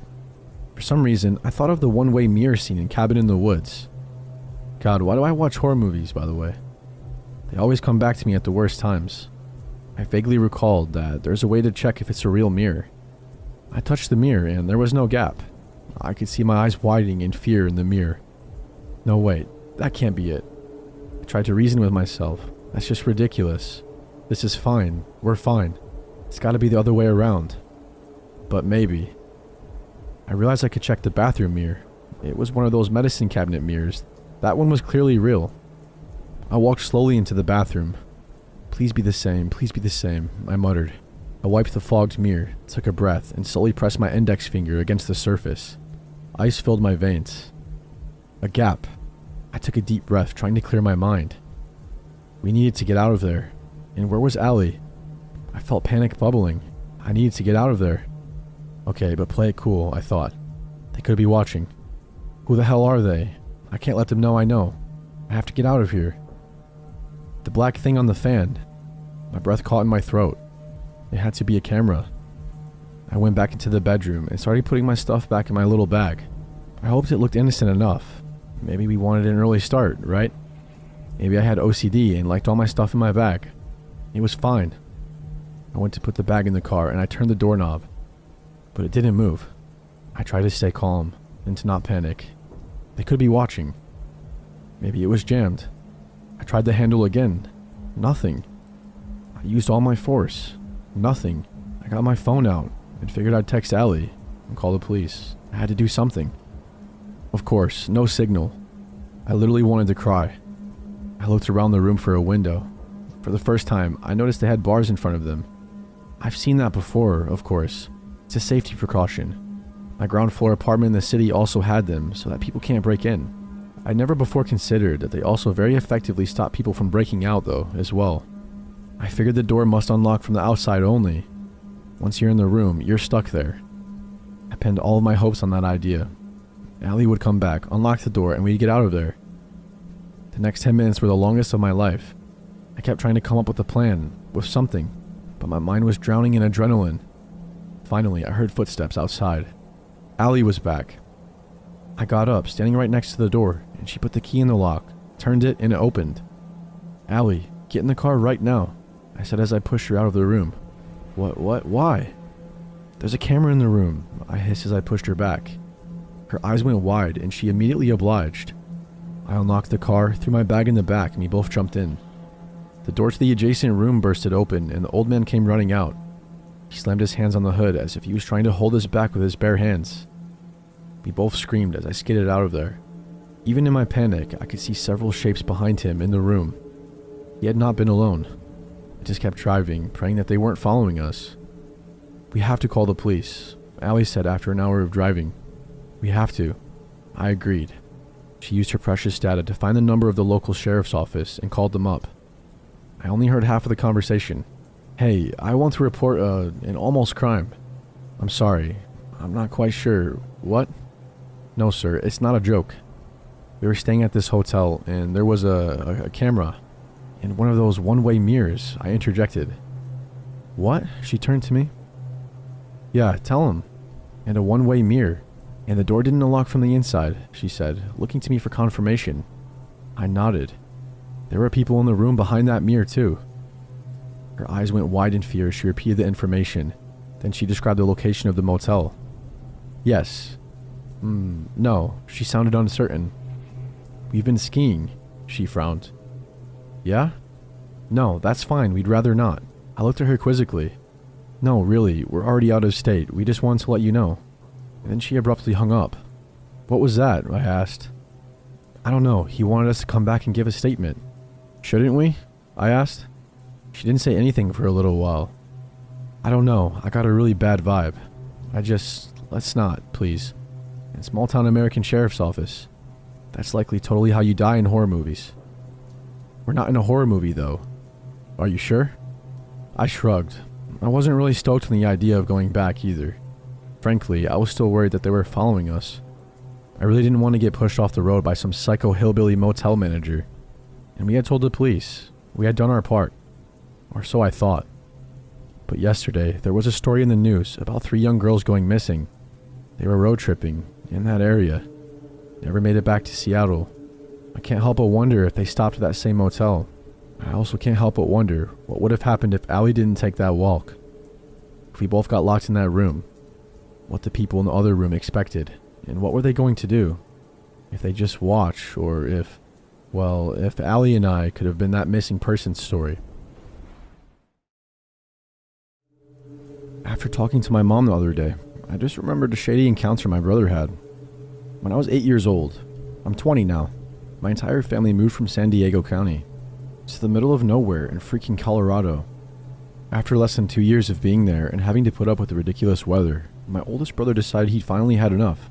So he got his GED and packed up all of his things in his crappy car, left his fares behind for us to take care of since they're illegal in California, and headed west to move in with a friend. Or at least he tried to. He didn't even make it 5 hours before his car completely died, because he couldn't handle driving through the Rockies. He was stranded in a tiny podunk town after dark, and his car got towed to a garage, while the tow truck driver offered to drive him to a cheap but nice motel to spend the night since we couldn't come get him until the next day. They passed by a Motel 6 or some other chain motel like that, but the driver said, "Ugh, I wouldn't leave my dog in that place." There's a way nicer motel just down the road for the same price, and then kept driving until they showed up at this really run-down looking place. My brother thought it looked pretty bad, but he's kind of a shy and non-confrontational person. Plus he's scrawny and completely unintimidating, so he didn't say anything and just thanked the guy. He couldn't see it at night, but when my mom and I got there the next day, we realized just how weird this place was. They had a big pool right smack dab in the middle of the parking lot, but it was drained dry and looked like it had never been used. The entire family that owned the motel, mom, dad, daughter, and son, sat on plastic lawn chairs in between the pool and the building that the front desk was in, facing the motel rooms, literally all day long. Then we saw the inside of his room. The bathroom had a small window, which isn't unusual, but it was only 2 feet off the ground, and next to the toilet, with nothing covering it or obstructing the view of anyone using the toilet, meaning anyone outside, like the owners, could catch you doing your business. There wasn't even a spot for a toilet paper holder, so the roll just had to sit on a shelf, and the whole room looked pretty run down. My brother then quietly told us he barely got any sleep the night before because he was so terrified. At first, we assumed it was just because he was sleeping in a strange place by himself, when he was only 17. His room was the kind where it's connected to the room next to it by a hallway, only a few feet long, with a door in each room, so large families staying in adjacent rooms can keep it open and get between the two without having to deal with keys. He said he heard faint noises coming from the room next to his the night before, so he opened his door to see what was going on, and there was enough of a gap underneath to see that someone was standing right on the other side of the far door. My brother watched for a few minutes, and the guy's shadow never shifted, so he got creeped out and closed his own door, making sure to lock it, and then tried to go to bed. He woke up at some point to a strange sound, and sat there trying to identify it for a minute, before suddenly he realized it was a doorknob rattling. The guy had finally opened his own door, and was trying to get into my brother's room. The sound stopped after a few minutes, but he was too scared to fall back asleep, in case the guy tried again and picked a lock. And he was telling us the story quietly, just in case the guy could hear him through the walls. We never saw what he looked like, but who knows if the guy watched him while he checked into the room or something. I have no idea if he was planning on hurting my brother, but I'm sure he was up to no good. Add this to the strange, frustrating conversation that my mom had with the owner of the hotel, over the phone on the drive up, and the weird-ass mechanic shop the car was towed to. And the town became one of the creepiest places that we had ever had the misfortune of stopping in. It would have costed more to fix the car than it was actually worth, so we just abandoned it and my brother had to come back home again, which he was actually very happy to do after such a freaky experience.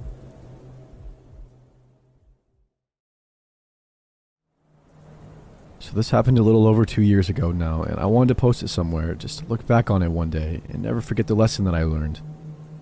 Disclaimer, yes, this is real, but I wish it wasn't. It was 2016 and I had just started a new job at a motel.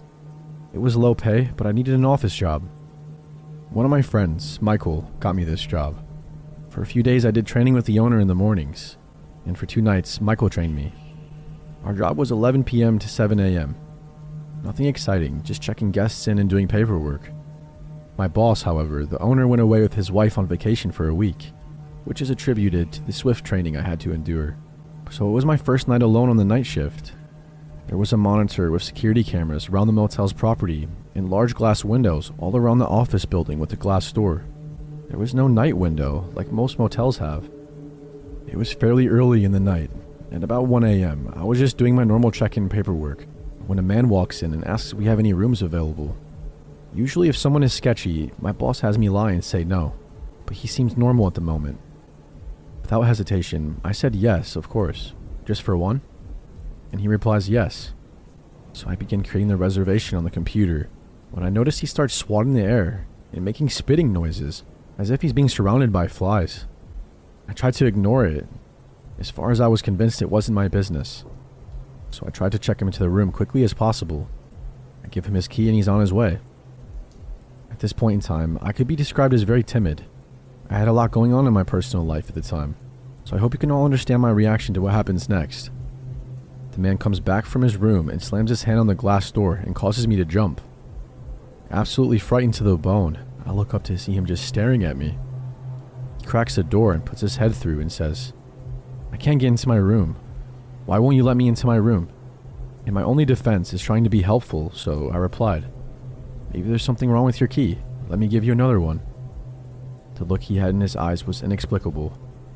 I felt like I was in absolute danger. I handed him his new key and he went back to his room. I tried texting Michael because he is the one who trained me, though it was the middle of the night and he was asleep.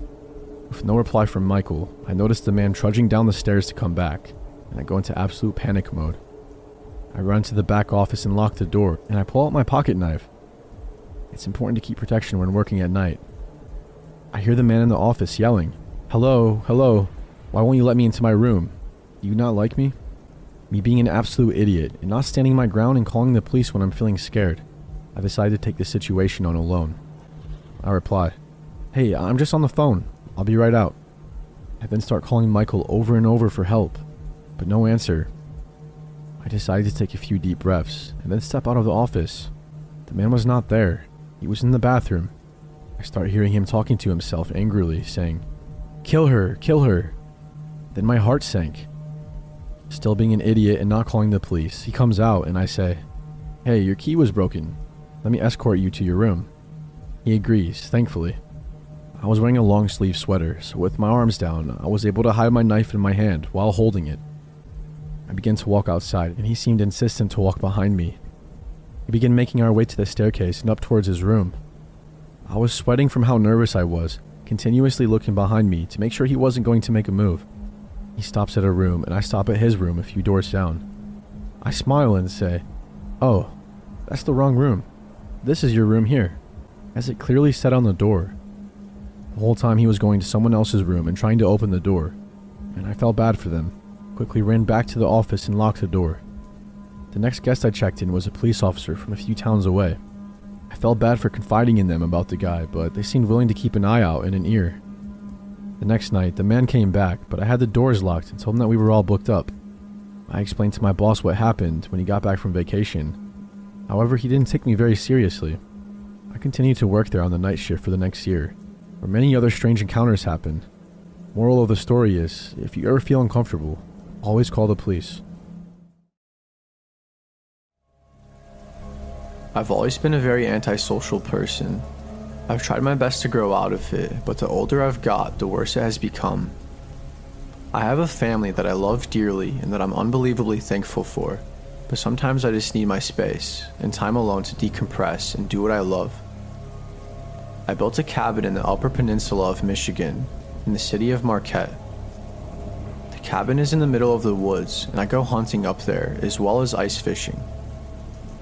That's mainly how I spend my time there. When I'm not doing that, I'm either cooking or relaxing in the cabin by my fireplace reading a book or drawing. I do lots of light cardio workouts as well. I really do enjoy my time up there alone, but I do miss my family practically the whole time I'm there. However, it's just something that I love to do, and my wife completely understands and supports me in my hobbies, as do I with her. This particular time I am talking about, I was staying in the cabin from Thursday night and I would leave Monday morning. Well, that was the plan anyways. I ended up leaving after the second day of being there. On the first night, there was a horrible unexpected snowstorm, and it was already late, so I decided to warm up in bed and read my book until I fell asleep. I woke up at the crack of dawn and made myself breakfast. I got dressed and got all of my hunting gear and I was on my way. I walked about a mile, maybe a little bit more, until I found what I thought would be a good spot to set up. I sat and waited quietly and patiently for a deer to pass by. About 45 minutes later, I finally saw one. It was a decent-sized buck, but he was quite far away. He was completely still before I took the shot, but still, I missed. Soon after that, I moved around and relocated to another spot that I found. That was maybe another half mile of a walk. I set my area up and once again I waited. Then I heard something behind me, so instinctively I turned around to see what it was. It was a man, probably a few years older than I was, but he wasn't a hunter. I knew because he didn't have any hunting gear at all, and he wasn't wearing orange either. "Hello," I said, "can I help you?" "Yes, thank you, sir. I'm so happy I found someone. My family and I are stranded on the side of the road about 2 miles from here, and we are lost. My family is in the car waiting for me right now." Then he started asking me for directions, to which I helped him the best I could. Now keep in mind, you don't get very good cell phone service out here, so he couldn't call anybody. He said all he needed was $5 and a gas can, and that his car stalled because he ran out of fuel while he was lost and driving around. Out of the kindness of my heart, I walked him back to my cabin, and I drove him to the nearest gas station and filled up my gas can with about $10 worth of gas, and I gave it to him. And I offered to drive him back to his car. He took my offer, so off we were headed towards his car, where his family was supposedly stranded. As we were driving and getting closer to his stranded car, he was being strangely quiet, which gave me a bad feeling and made me feel a bit timid. He finally found his car, and that's when he told me to stop the car and to let him out. It was an old beat-up red Pontiac. Before he got out of the car, he told me to drive away as fast as I could. He told me that the men in the car were going to try and rob me and beat me up. I was so confused because it all happened so quickly, but I took his word for it and drove off. As I drove past the car, I saw 2 other men, one in the driver's seat and the other in the front passenger seat, and they both had ski masks on, and one of them had what looked like to be a crowbar. I'm sure they had other weapons as well. I wasn't sure if the whole plan was to rob me, and that maybe he started to feel bad for me and changed his mind, and that was his way of saving me from getting jumped and robbed, or whatever the hell was going on. That's kind of what I feel like happened. Maybe they really did need gas, but I think the man that I helped out, which never told me his name by the way, was originally trying to set me up to get robbed. Maybe it was because I had a damn rifle with me and he got cold feet about the situation. I have no idea. I didn't know what to do, and I obviously couldn't trust that guy enough that he wouldn't spill to them where my cabin was, which was where I was staying for the time being. I felt my safety was definitely at stake here, so I packed my things and left to go home early. I left about an hour after that whole incident, and honestly, the worst part about this day was, I came home to find my wife cheating on me with another man. I didn't call and tell my wife that I was coming home early, and I'm glad I didn't, because I probably never would have found out she was being unfaithful and having an affair. We are divorced now, and I live alone. I'm supposed to be going to the Upper Peninsula this year again, but I'm probably going to bring a friend with me this time because of what happened last time. I'll first give a little backstory to my living situation. I was about 10, possibly 11, when my mom found a job working as a live-in manager to a quaint little motel at the end of my town. She took the job, and we packed up and left my childhood home. When we first moved in, it was a disaster. Holes everywhere, and certain parts of the house smelled horrible. We later learned this was because the old manager, Steve, was a druggie, and his wife was making and dealing meth out of there. A couple months into living there, we had sort of fixed the place up and made it more livable. At this point, my mom was working full-time at the desk. We had mostly stayed towards the back of the house because of the odd setup. The way the front desk where you check in is laid out was basically in our living room. It was a tiny cramped room with just a desk on one side and a door on the other, which led to our living room.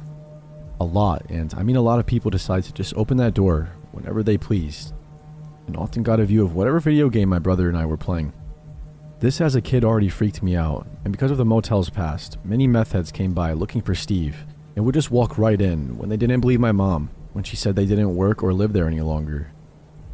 One time, during summer break, back a year or two after we moved in, I decided to stay up all night and play video games. I made a little nest in the living room and I made myself comfy.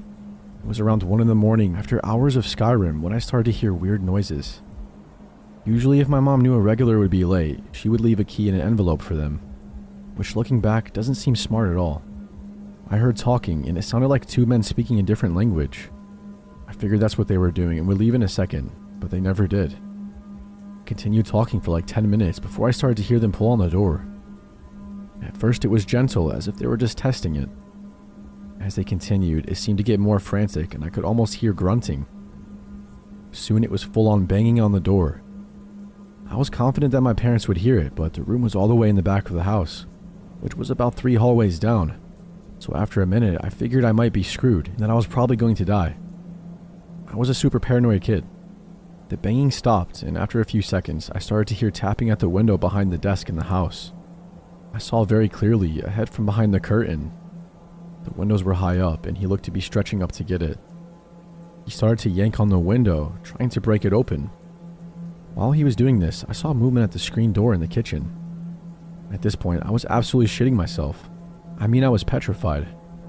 I'm guessing the guy who was at the desk door had now circled around to the screen door, while his buddy was prying at the window. He jiggled the doorknob back and forth, after a second of resuming what he was doing earlier, and now banging on that door full force. For some reason, through my fear, I decided to try and be a ninja. To up my sneak level, of course, and army crawled into a little office part connected to the desk. There was a key drop-off where people could just shove their keys into when they checked out. That was basically just a hole in the wall. I popped up, all while they were still banging on the door, and grabbed a pencil to lift up the flap. I don't know what I expected to see. They were clearly at the side of the house, but I just had a horrible feeling, like I was being surrounded. Well, it turns out I was right, because when I lifted it, I saw 2 more men standing at the door, hands in their pockets. I immediately closed it and I almost cried. During this, I failed to notice the hallway light turn on and my parents emerged, looking very distraught. As soon as my dad turned on the kitchen light and shouted, "What the hell?" all the noise stopped and the guys took off running. I could hear one of them shouting something and then nothing, just complete silence. After I told my parents about what happened the best I could through hysterics, they called the police. They showed up about an hour later and took the report. It didn't seem like this happened to anyone else in the town, but the police seemed to think it was some random workers and maybe didn't understand that we were closed. I don't know, it seems like they were just kind of race blaming, but I never really got an explanation of that night. All I know is that they didn't seem friendly, and I don't know what they would have done if they got in.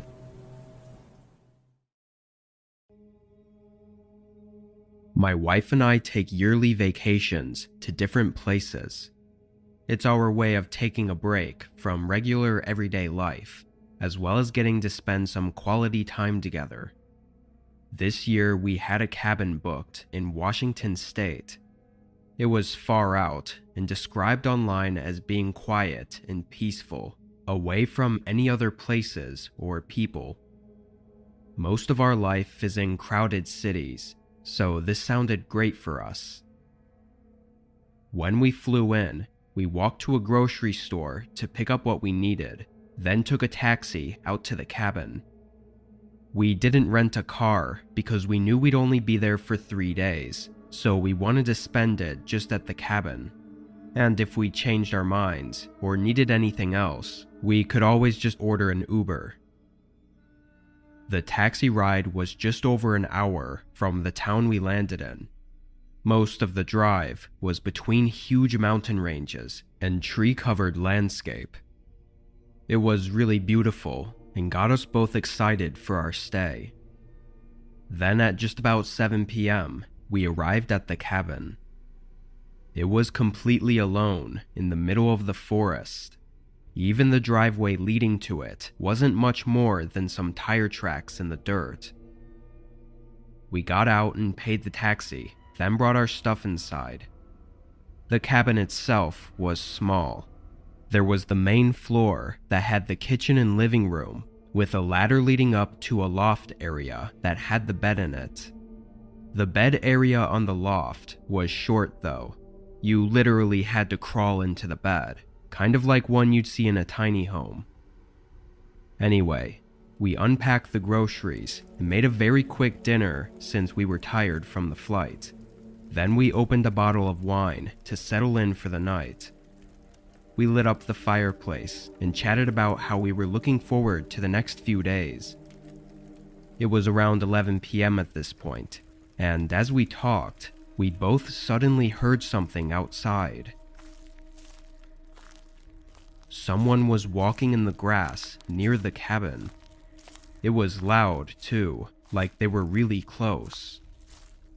My wife looked nervous, so I tried to put a brave face on and told her it was fine. I got up and looked out the window. It wasn't until then that I realized how dark it had gotten outside. I looked around, seeing nothing but large trees everywhere and pitch-black darkness around them. I told her I didn't see anyone, then went over to the front door and opened it, stepping onto the porch and turning on the outdoor lights. All I could really see out there was a small portion of the driveway, but I didn't see anyone there either. The forest was very calm and quiet, too, so if they were still walking around, I felt like I would have been able to hear them. I went back inside and asked my wife if she heard the footsteps anymore, but she said the sound didn't seem to fade out. It just stopped suddenly from somewhere behind the cabin. My brave act was starting to fall through, and I told her to go up to the loft and stay quiet while I figured out what was going on. I went around and checked all the windows again, not seeing anything, so I went back to the front door. I was preparing myself to go back outside when a sudden thump shook the cabin. I looked up at my wife, who was looking up at the ceiling. Someone was on the roof of the cabin. I stayed inside and called the police, going over lengthy directions on how to get to the cabin we were at. Over the course of the hour that we had to wait, we could occasionally hear a few footsteps walking across the top of the cabin. About 45 minutes into the wait, though, we heard their boots hit the ground, followed by them calmly walking away. I looked out the window once more, seeing their outline disappearing into the forest. Police took our report and gave us a ride into town, where we spent the rest of our vacation. What that person was doing, miles away from civilization, in the middle of a forest, is terrifying. Seeing as they were likely waiting for us to either go to bed or go outside, we're just thankful that we got out of there before something else could have happened.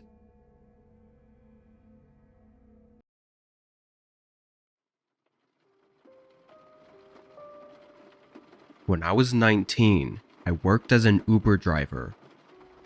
I hadn't figured out quite what I wanted to do with my life yet, so I hadn't started college or anything. I was just doing Uber to pay my bills until I could figure it all out. This night, I was driving from 7 p.m. to 3 a.m., or that's what I was planning to do.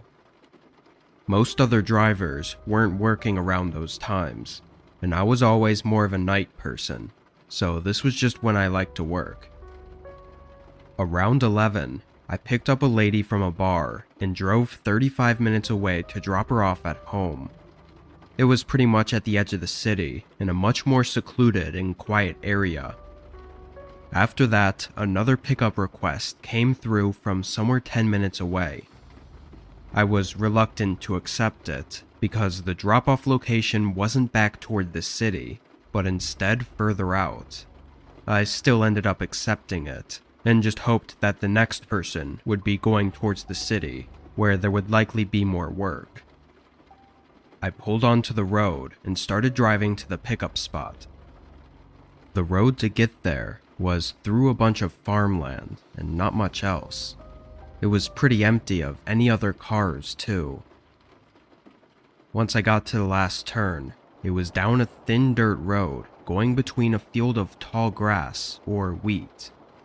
At the end, I could see a farmhouse on top of a small hill.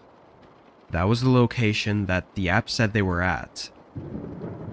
I pulled up and parked in the open grass just in front of the house. The lights were off and nobody was outside. After a few seconds, I lightly honked to let them know I was here. I had my windows rolled down, and the crops blowing around in the wind was really loud.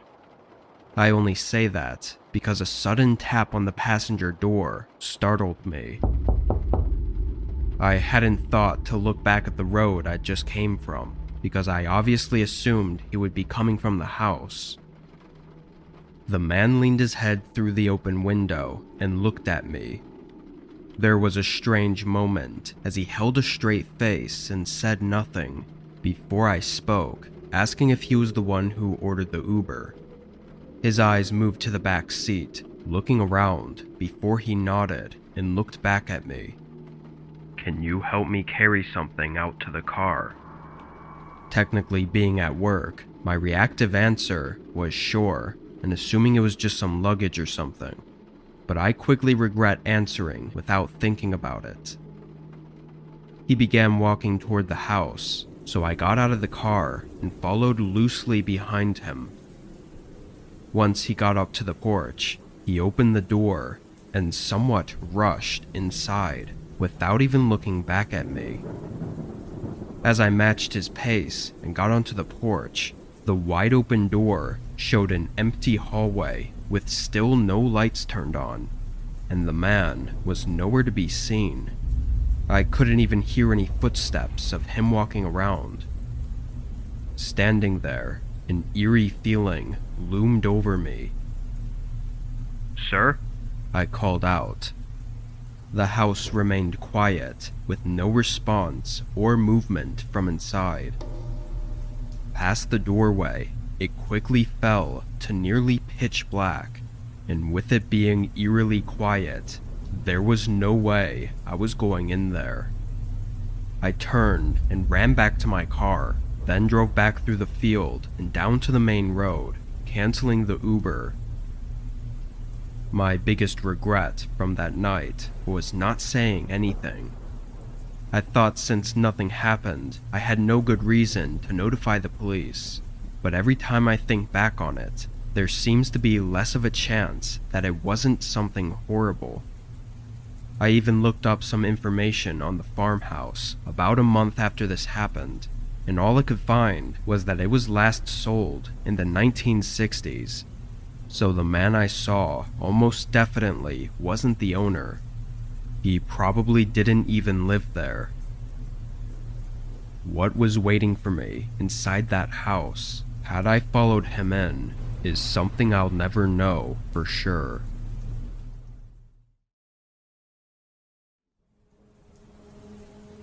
I was living with my brother at the time in a very small 2-bedroom house.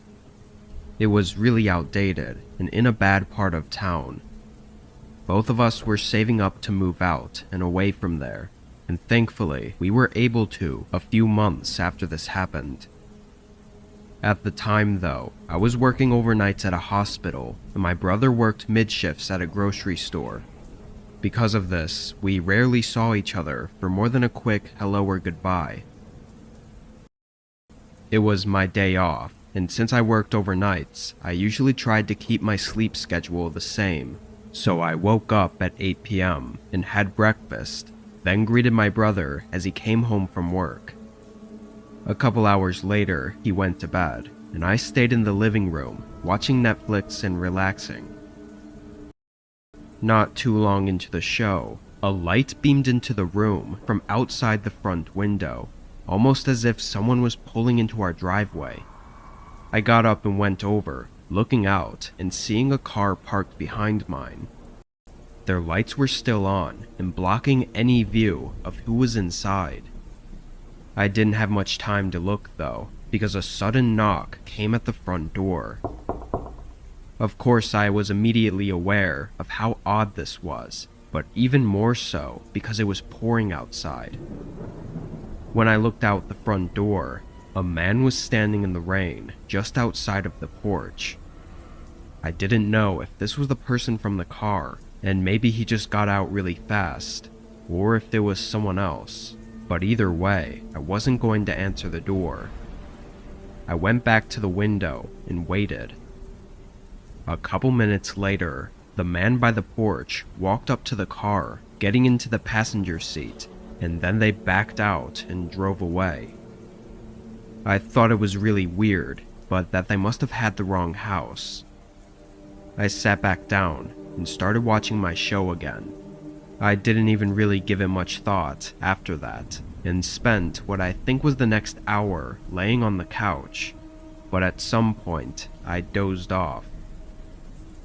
I wasn't asleep for long, maybe 15 to 20 minutes, because the TV was still on and only one episode had played through of the show I was watching. I paused it and sat up, taking a sip of water and trying to shake off the sleepiness. After a moment though, I realized the rain was really loud. I turned my body and looked at the front hallway. The front door was cracked open. Feeling a rush of panic, I ran over and looked at it. I knew that I'd locked it before, so the only explanation I could think of was that my brother had woken up and gone outside for some reason. Or at least that's what I was hoping it was. In the back of my head, I was thinking about the people who showed up earlier. I closed and locked the door, then called out for my brother. The house was quiet, aside from the rain hitting the roof, and my brother didn't respond. I started walking up the staircase and looked down the hallway. The door to his room was open, which was really odd if he was still sleeping. As I got closer though, I could hear what sounded like multiple people moving around in his room. Just as I got up to the doorway, a man came running out, knocking me over and continuing down the hallway. Another man followed him, running around me and down the stairs. As I hurried to my feet, my brother came out of the room and said to call the police as he chased them down the stairs. I was dazed at everything happening so suddenly, but I did as he said as I followed behind him. The two intruders ran to the side of our house and down the road, and my brother locked everything behind them. While we waited, he said they woke him up and held a knife to him to keep him from talking.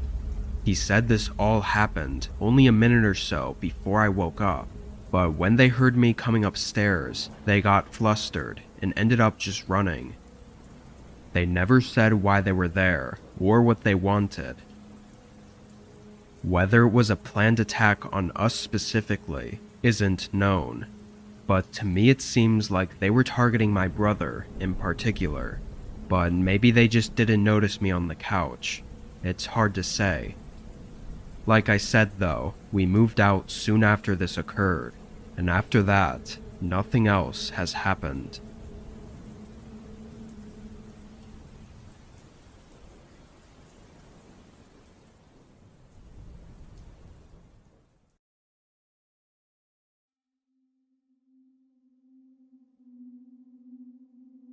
I've owned and lived in the same house for 8 years.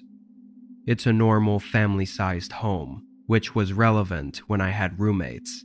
But when they moved out and it just became me living here, I had nothing to do with the extra space. It was technically a 4-bedroom house, but I only used 2 of the bedrooms. One is my main bedroom and one is the gaming room. The other 2 rooms were on the far end of the upstairs hallway. One had a few storage boxes in it, and the other was completely empty. After getting out of work at 9, I picked up Wendy's on the way home and pretty much went right to the game room. I was off tomorrow, so what better to do than game all night? I put my headphones on and loaded up COD, but before I had time to even load into a match, I thought I heard something that sounded like a knock at the front door. I took my headset off and listened, but not hearing anything and figuring they would have knocked again if there was someone there, I went back to my game. Probably a whole 2 hours went by, and then I heard it again. It sounded like either a knock or a door closing or something like that. But with my headphones on and with my room door closed, it was way too quiet for me to tell. I got up and opened the door, looking out into the hallway and waiting for that sound to come again.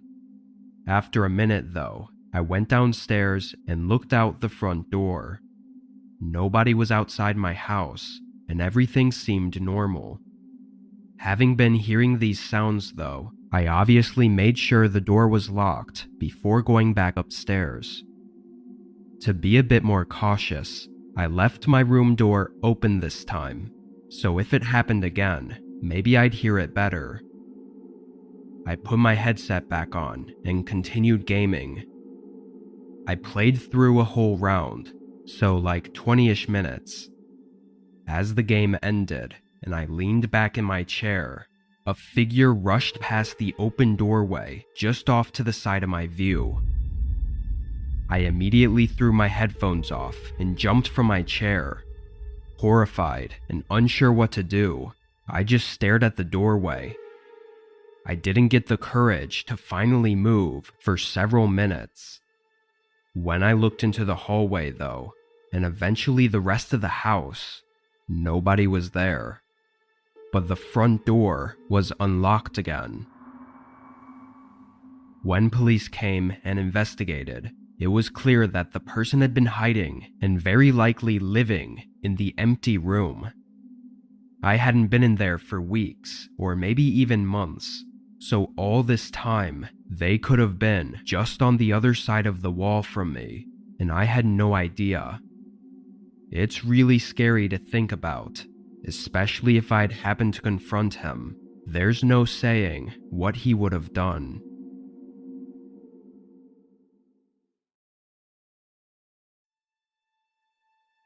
This happened to me just a bit over a year ago. I'm 24 and have a townhouse in the suburbs. I live alone, which for me gets really boring, so I try to have friends over whenever I can. My closest friends come a couple times a week, and sometimes even sleep over to escape their parents' houses. I didn't have any plans this night, but I had plans for the next day with my friend Sarah, who was supposed to be coming over to have a movie night. So I really was just trying to get this night over with and looking forward to the next day. I went to bed early, like 9:15.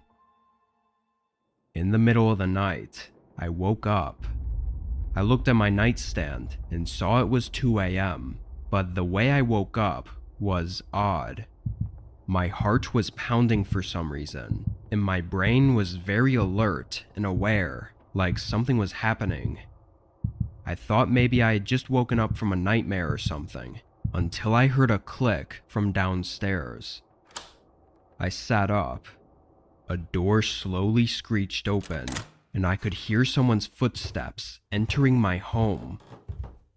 Although terrified, I thought this had to be Sarah or one of my other friends, as they all had keys to my house in case they needed somewhere to stay. I got up from my bed and walked over to the door, opening it and stepping into the hallway. "Sarah?" No one responded. I waited in the hallway for what felt like forever, but then a bright light suddenly flickered on, lighting up the whole downstairs. A second later, soft, chattering noise came from the living room. Whoever it was had turned on the TV. For a moment, I felt relief, thinking it was definitely one of my friends who had one too many drinks. I went down the stairs and into the living room, and felt my whole body turn ice cold in an instant. Some random man was sitting on my couch looking at the TV screen. He looked maybe 50 years old, with patchy, long black hair and dirty clothes. As I stared at him in fear, he glanced over at me and showed a crooked smile, then waved his hand as if to invite me over to the couch.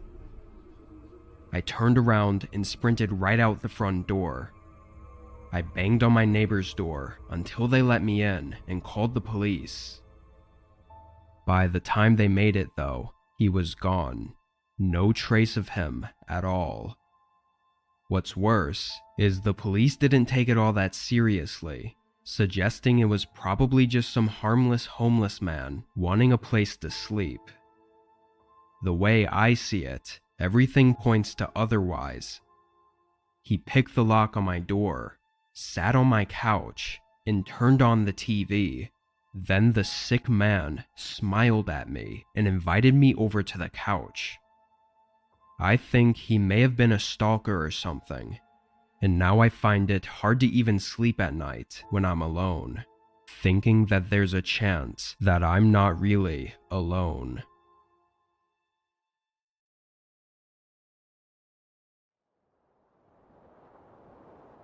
My friend Derek and I rent a house together.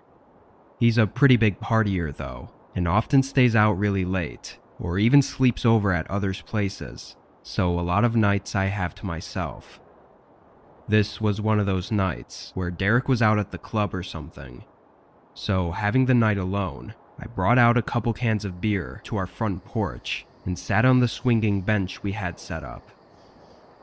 It was nice weather out, and with it being nearly midnight, most people were sleeping, and the neighborhood was pretty quiet.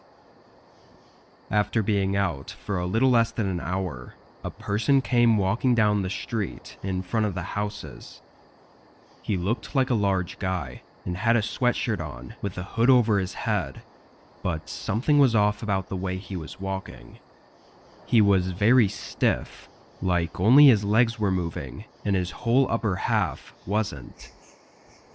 When he got up to the part of the road my house was in front of, he stopped and looked over at me.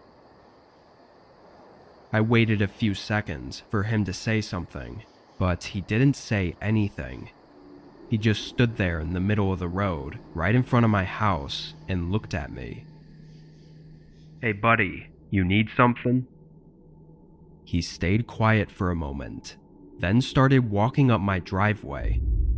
I stood up from the bench and yelled at him to leave, but once I realized he was getting pretty close, I hurried inside and locked the door behind me. I then watched out the peephole as the guy came right up to the door. He waited for another second before pulling out something from under his sweatshirt. It was hard to see from the small view I had, but it looked like maybe a hammer or a crowbar or something. Once I saw that, I knew what was likely about to happen. I ran upstairs and locked myself in the bedroom, dialing 911 and trying to be quiet. I could hear the wood splintering off the door downstairs as I pleaded with the operator for help. Then there was a loud thud and silence. The broken door swaying on its hinges, was the only sound. I waited anxiously, only assuming that I'd hear the guy's footsteps approaching the bedroom door at any second. But seconds turned to minutes until I heard a cop car pull into my driveway.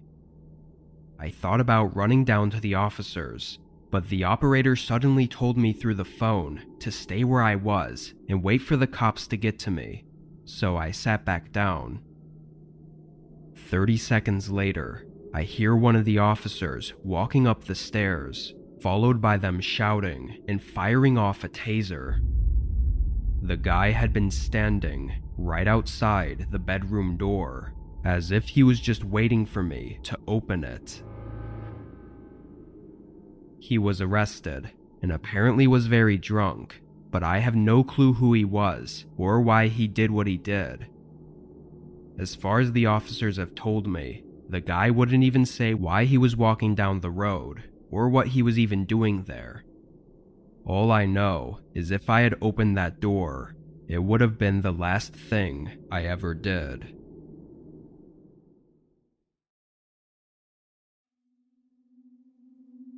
I'm an only child and grew up in a small town. My parents were hardworking and often struggled to pay the bills, so they usually worked a lot of overtime or even had multiple jobs. Because of this, I was left home alone pretty frequently. I was 14 at the time, and this night both my mom and dad were working closing shifts, so I was at home by myself after school until 10 or 11. To keep myself busy, I'd usually watch TV or go for walks in the woods behind our house. After getting home from school and having a snack, I went outside and started walking along my regular path while the sun was still out. It was a 2.5-mile trail through the woods that almost never had anyone else walking on it. Strangely though, about a mile into the walk, I saw a guy on the trail up ahead. He was sitting with his back against a tree, wearing a dark blue jacket, and had a red baseball cap tilted downward, covering his eyes and most of his face. From the way he was slumped over, it almost looked like he was sleeping, so I continued walking, trying to quietly pass by him. As I got just a couple feet away though, he lifted his head and instantly locked eyes with me. His eyes were tired and red, and he had this disturbing frown, like he was upset or something. As I passed by, he started standing up, and getting a strange feeling about him, I began walking faster, basically jogging the rest of the trail and back home. I didn't see him follow me, but I locked all the doors just in case. Again, I was only 14, and even though I was used to being home alone, I still got scared pretty easily. I stayed inside and checked the windows one last time before trying to distract myself by watching TV. Only a few minutes after turning it on though, I heard a voice at the back door. I paused the TV and listened, hearing a man call out multiple times, repeating the word hello. I stood up and looked down the main hallway. That same guy with the red cap and blue jacket was standing at the back door, almost pressing his face into it as he tried to look inside. I quickly went back around the corner, but he must have saw me because he immediately stopped calling out and instead started trying to force the door open. I just froze up in the middle of the living room, listening to the door jolt back and forth against the lock. After several attempts though, he left. I called my parents and they called the police, but he was never found. Having been followed home and them trying to break in though, I can only imagine what they were trying to do to me.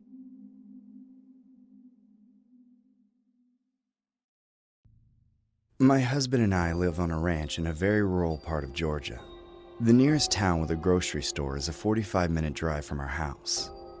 I usually go on grocery runs by myself while my husband takes care of things at home.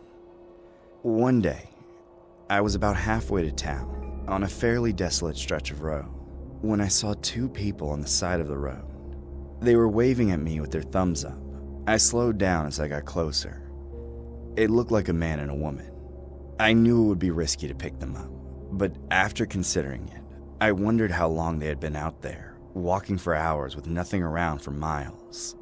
I felt bad for them, especially the woman. She looked pretty weary. I made the decision to help them out and stopped about 100 feet past them. I rolled down the window and asked where they were headed. They said they just needed to get to town. That was exactly where I was going, so I told them to hop in.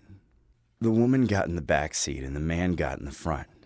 Before I could put the car back into drive, the man suddenly yanked the handbrake. He pulled out a knife and held it close to my throat. "Get out of the car!" No. "Are you sure it's worth your life, lady?" You ain't taking this car. I saw a flash of hands go over my face, and then a moment later, the woman in the back had a cord wrapped around my neck and was strangling me against the headrest. You're not so tough now, huh? Get her. Kill her. Stop. Please. What are you waiting for? Cut the bitch.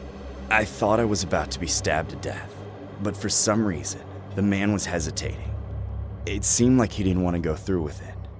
Maybe his partner in crime was capable of more than him. Instead of killing me, he grabbed me and forced me into the back seat. After a moment of protest, the woman dragged me the rest of the way in. While I struggled to catch my breath, he handed her the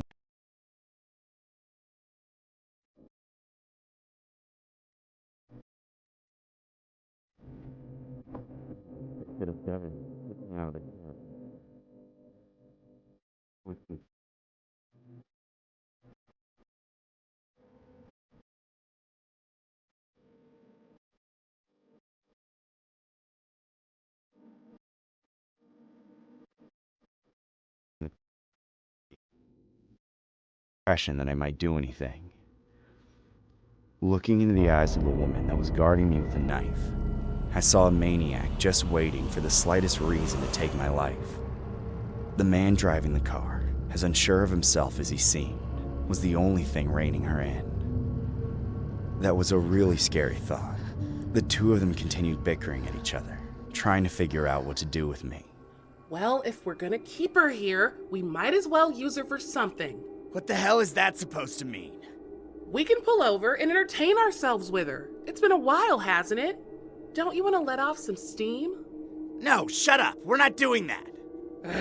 Then let's sell her to some hillbilly in town for a few bucks. Are you trying to get us caught? Come on, think straight for a second. Think straight? How is letting her come along for the ride and not dumping her in a ditch in the first place thinking straight? Shut up! Shut up! Tensions were rising rapidly. At any moment, one of them was about to blow up. I knew it. That's when we hit the last junction before town. We were still about 8 miles away, but the simple four-way stop at an intersection of two rural highways was a stark indicator of the approaching outpost of civilization, where I had better be dead or gone before they arrived. To make matters worse for the two hotheads, there was traffic. A line of 4 or 5 cars in each direction waited to pass through. Once the man stopped, he glanced back to his partner. That brief moment of eye contact was enough to set the woman off. She lunged through the front seats in anger, and that's when I seized my moment. I frantically unlocked the car door and opened it. By then, my movement had been noticed. The woman screamed and tackled me. Both of us fell to the ground and struggled against each other. Almost immediately, the car sped off, illegally passing the line and charging through the intersection. Abandoned, the crazed woman on top of me became even more aggressive and unhinged. I couldn't overpower her. All I could do was defend myself. She slashed up my arms and blood spilled into my eyes, blinding me. I thought that was it right there. But then, at the last second, a bystander ripped her off of me. He was joined by several other people who had jumped out of their cars to help. They restrained her, and someone else came to my aid. The whole time we were waiting for the police to arrive, that nasty woman screamed and wailed, never for a single second giving up the fight. She bit and scratched several people, and while she was on the ground, she tried incessantly to get up. Fortunately, she was arrested by the sheriff, and I was taken to a hospital. Weeks later, my car turned up in North Carolina, which was as far as the man was able to get before he was caught by police. Let this be a cautionary tale about hitchhiking. A simple act of kindness can turn into a life or death situation in an instant.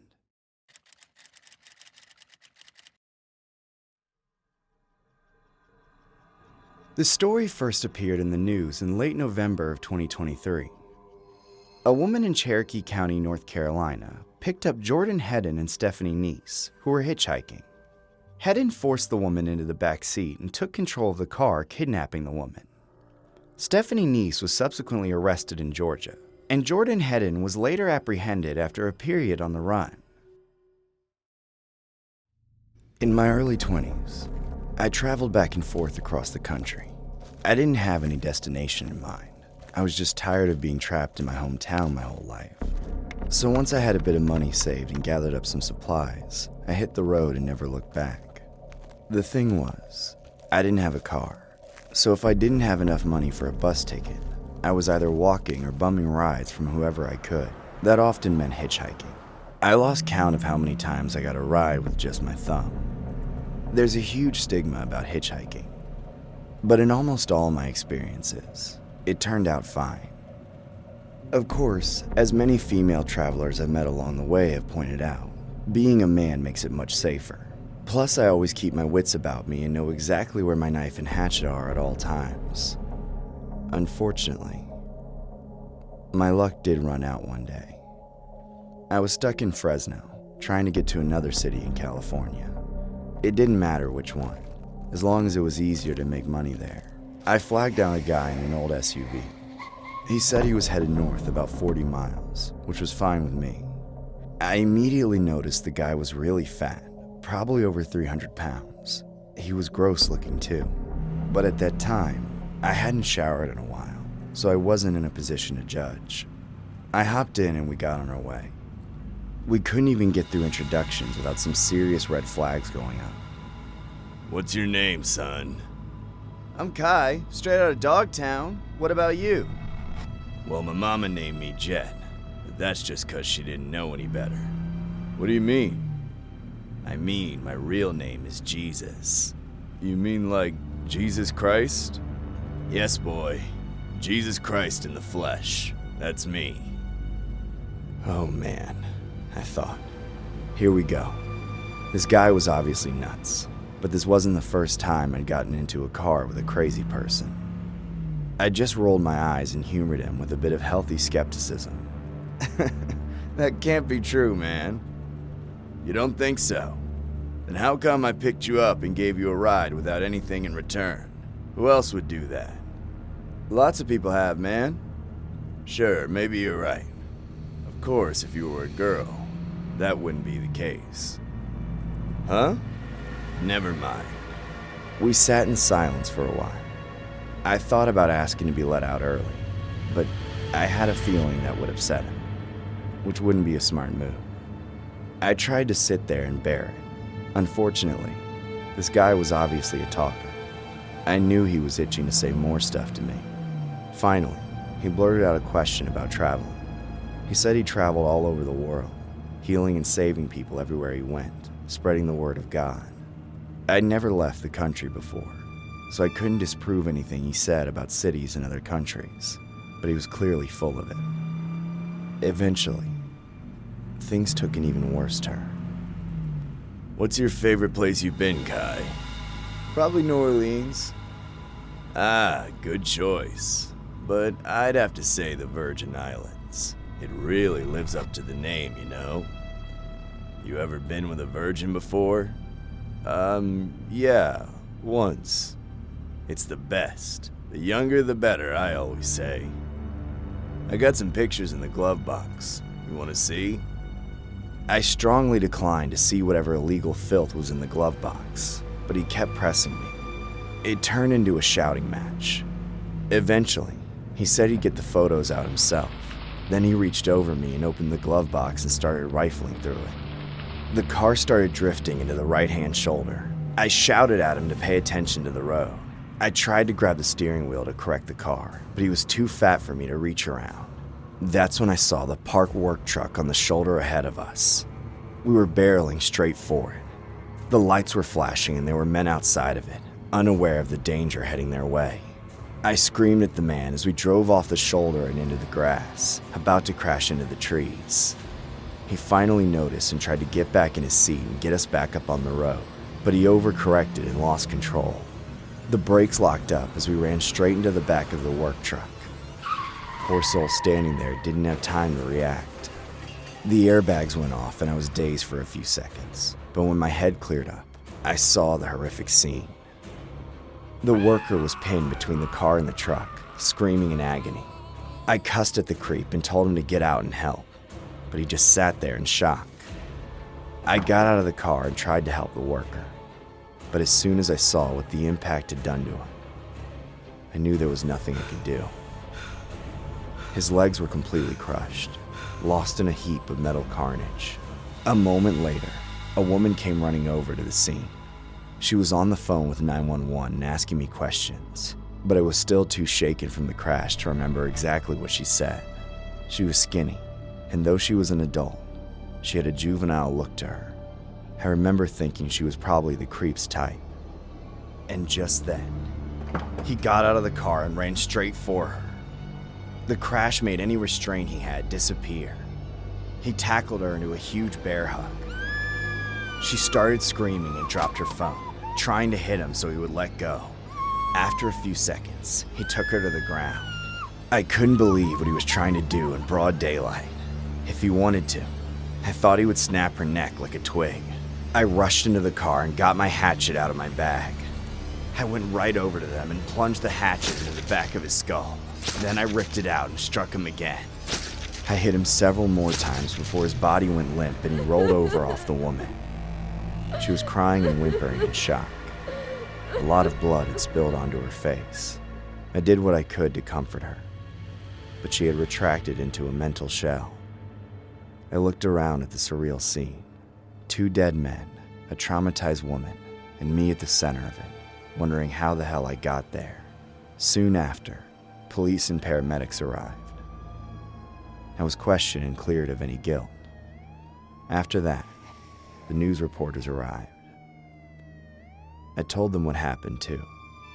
That video ended up going viral on the internet, changing my life forever.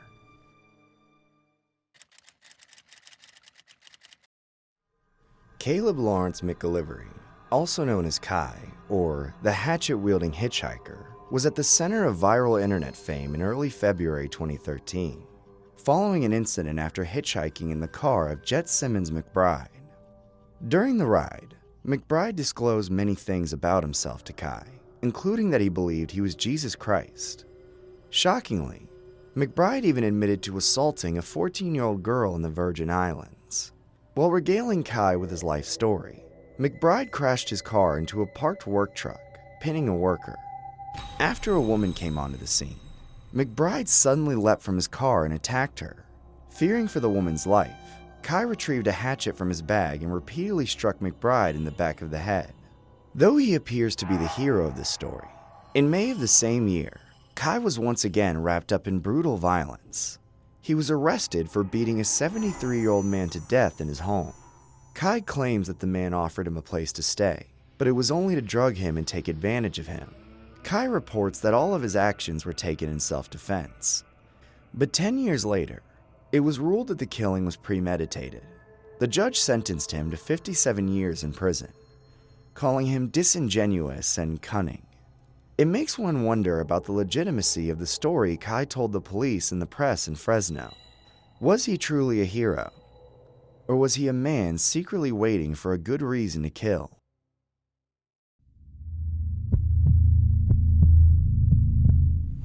Are you sure?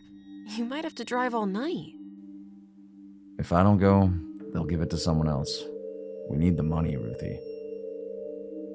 I gave my wife a goodbye kiss and left for the night. I generally take trips early morning, but a former friend of mine got me this new job where I had to drive to the nearest dock and pick up medical supplies to be distributed at the hospitals. Even though I said nearest, it's almost a 60-kilometer journey. I checked my phone. It was 11:30 already. I hopped inside the truck and immediately lightning flashed in the distance. The rumbling sound of thunder made me frown. Please don't rain. But like always, my prayers were unheard. Within the next 15 minutes, heavy rain started to pour. The raindrops were so massive, it made more noise than my gassy grandma. It was getting very difficult to see in the bad weather, let alone drive. Ruthie's worried face flashed right in front of my eyes, and I started to regret my decision. But then I thought I wouldn't be man enough if I just gave up and returned home. I eventually parked under a tree on the side of the road and waited for the rain to stop. The tasty dinner I had at home made me a little sleepy, so I shut my eyes for a quick nap. When I woke up, my eyes took time to adjust to the darkness outside. I turned on the headlights and got goosebumps right away. At the end of the road, I spotted a figure standing still. Who could it be? I turned the key in the ignition and began driving towards them. As I drew nearer, their features gradually came into focus. What the hell? I couldn't believe my eyes. It was a woman. I stopped right next to her and rolled down my side of the window. Are you alright, ma'am? She stood there, quietly, staring at my face. Her hair was disheveled, like she hadn't taken a bath for days. Ma'am, do you need help? What time is it? What? Is it past midnight? I was surprised by her line of questioning. I mean, if you're alone on a stranded road, wouldn't you be concerned more about safety rather than time? midnight. Perfect. She looked up at the sky and then started to walk slowly towards the passenger seat. For the first time, I noticed she had a backpack on her shoulder. She stopped right outside the door and smiled eerily. Can you drive me to the nearest gas station? Sure. I opened the door while smiling back awkwardly. She wasn't very tall, so she dangled her hand in the air. It was so weird. She could easily climb up, but she waited there for me. Out of chivalry, I grabbed her hand and pulled her up, and damn. What? Your hand.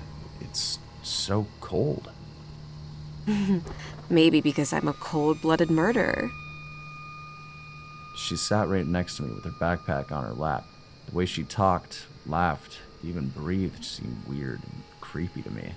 One moment, I even thought, what girl in her sane mind hitchhikes in the middle of the night? But then again, it was none of my business. We drove in silence for 10 minutes straight, and it was getting uncomfortable, so I began the small talk. So, are you from here? Why? Just asking. It's not safe to roam around too late, you know. I ran away from home. Just what I was expecting. Oh, your parents must be worried then. They don't care about me. Her face was so calm, yet expressionless. Why is that? Dead people can't get worried. Your parents are dead? Yes. She giggled while saying yes. I wondered, who laughs at their parents' death? Did I just make a mistake in giving this girl a lift? As if she read my mind, she stared at me, grinning. Do you pick up hitchhikers like me often? No. I generally do morning shifts. So this is your first time out in the dark, huh? Her questions were so irrelevant that I didn't know what to answer at times. Suddenly, I smelled something. It was pretty foul, similar to roadkill. With each second, the reeking odor was overpowering the inside of the truck, so at one point, I had to roll down a window to let fresh air in. It's impolite to ask a girl what's causing the awful smell, even though I was pretty sure it was her. Her clothes had mud stains, her nails were filthy. It was clear she had seen better days since she ran away from home. An awkward silence prevailed once again when she started to pluck the skin around her fingernails. Then she started digging at them, pulling them ruthlessly from her scalp, causing blood to seep out. It was horrifying to witness. Damn. This is why elders warn us not to get high. Now it all makes sense. Her body odor, her unclean clothes, her weird replies. She's definitely on something. Something too strong. At that point, I just wanted to drop her off somewhere. Anywhere. Do you know how far it is to the next gas station? Seems like you too want to get rid of me, like my parents. No, not that. I'm going to... Stop! Her scream made me hit the brakes way too hard. The tires screeched and we stopped at a crossroad. She rolled down her window and stuck her head out to get a better look. She inhaled the air like she was trying to spot a certain scent, and turned her head right at me. Her eyes were wide, her pupils were dilated like she was plotting something evil. She tilted her neck to the side and smiled ear to ear. Is everything all right? She shook her head from left to right, gesturing no, then quickly opened her door and jumped down from my truck. Before I could make out what just happened, she ran into the deep woods and disappeared into the night. Hey, wait! Where are you going? But I couldn't see her anymore. I didn't know what to do next since my mind was getting all freaked out. Then I noticed she had left her backpack in my truck. The reeking odor was still there, even after she was gone. Is it coming from the bag? I opened the bag and...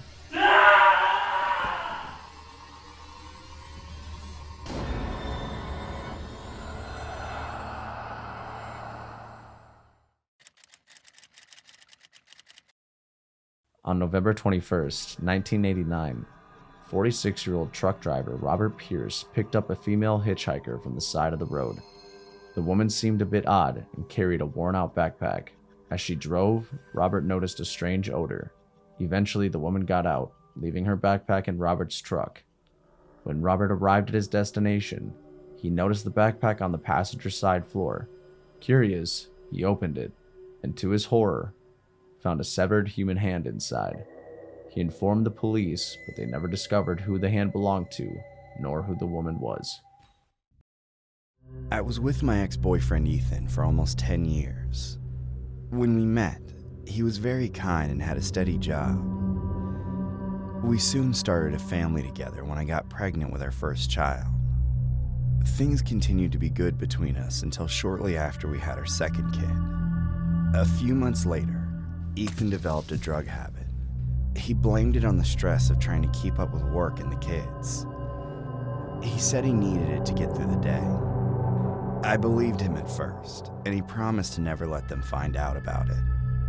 Then I became pregnant with our third child. The news didn't go over well with my boyfriend. I could tell he was trying to be happy, but the fact of the matter was that he was already overwhelmed with two. He tried to convince me to get rid of it, but I didn't want to do that to my baby. From then on, Ethan became increasingly distant and consumed by his addiction.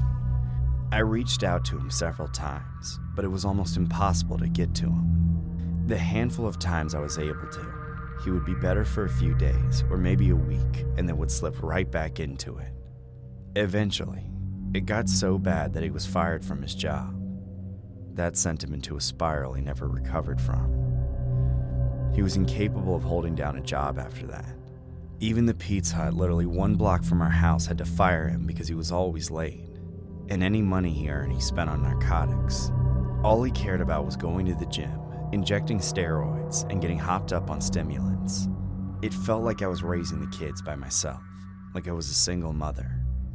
My parents sent us money to get by, but I had to hide it from Ethan because I knew he would steal it if he found out.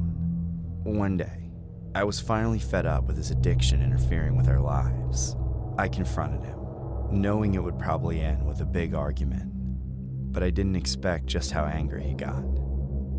Ethan totally flipped his lid. Ethan, I really need you to get some help. Your addiction is ruining our lives. Get off my case! All you do is nag and complain! Just let me live my life without calling me crazy! I'm not calling you crazy! I'm saying you need to fix yourself! You're a father, for God's sake! What if I had another baby? Are you pregnant again, you stupid? Come here! Ethan, stop! Stop, please!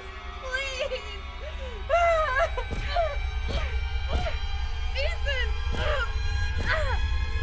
I fell on the ground as Ethan beat me. Then he started kicking me in the stomach repeatedly. When he finally let up, I tried to get my phone to call for help, but he snatched it out of my hand. He had gone into the kitchen and came back with a knife to threaten me and the kids.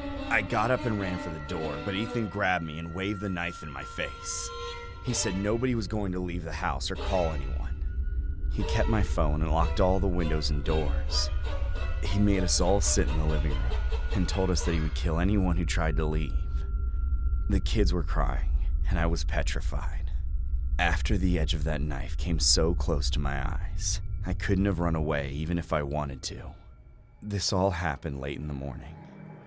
Ethan held us hostage the entire day, constantly reminding us that we were effectively his prisoners. He shouted at and threatened anyone who made a sound he didn't like, or moved in a way that he thought was an attempt to escape.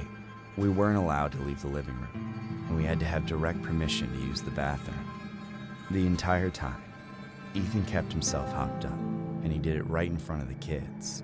At least they didn't have to wonder why he was acting like this. But I was still in shock of how viciously he had beaten me. He had never done that before. I tried to come up with a plan. By the late afternoon, I had one. Ethan wasn't hungry at all because of what he was on, but the kids and I hadn't eaten since breakfast. We were starving and begging for food. I settled on pizza, specifically pizza from the Pizza Hut just a block away.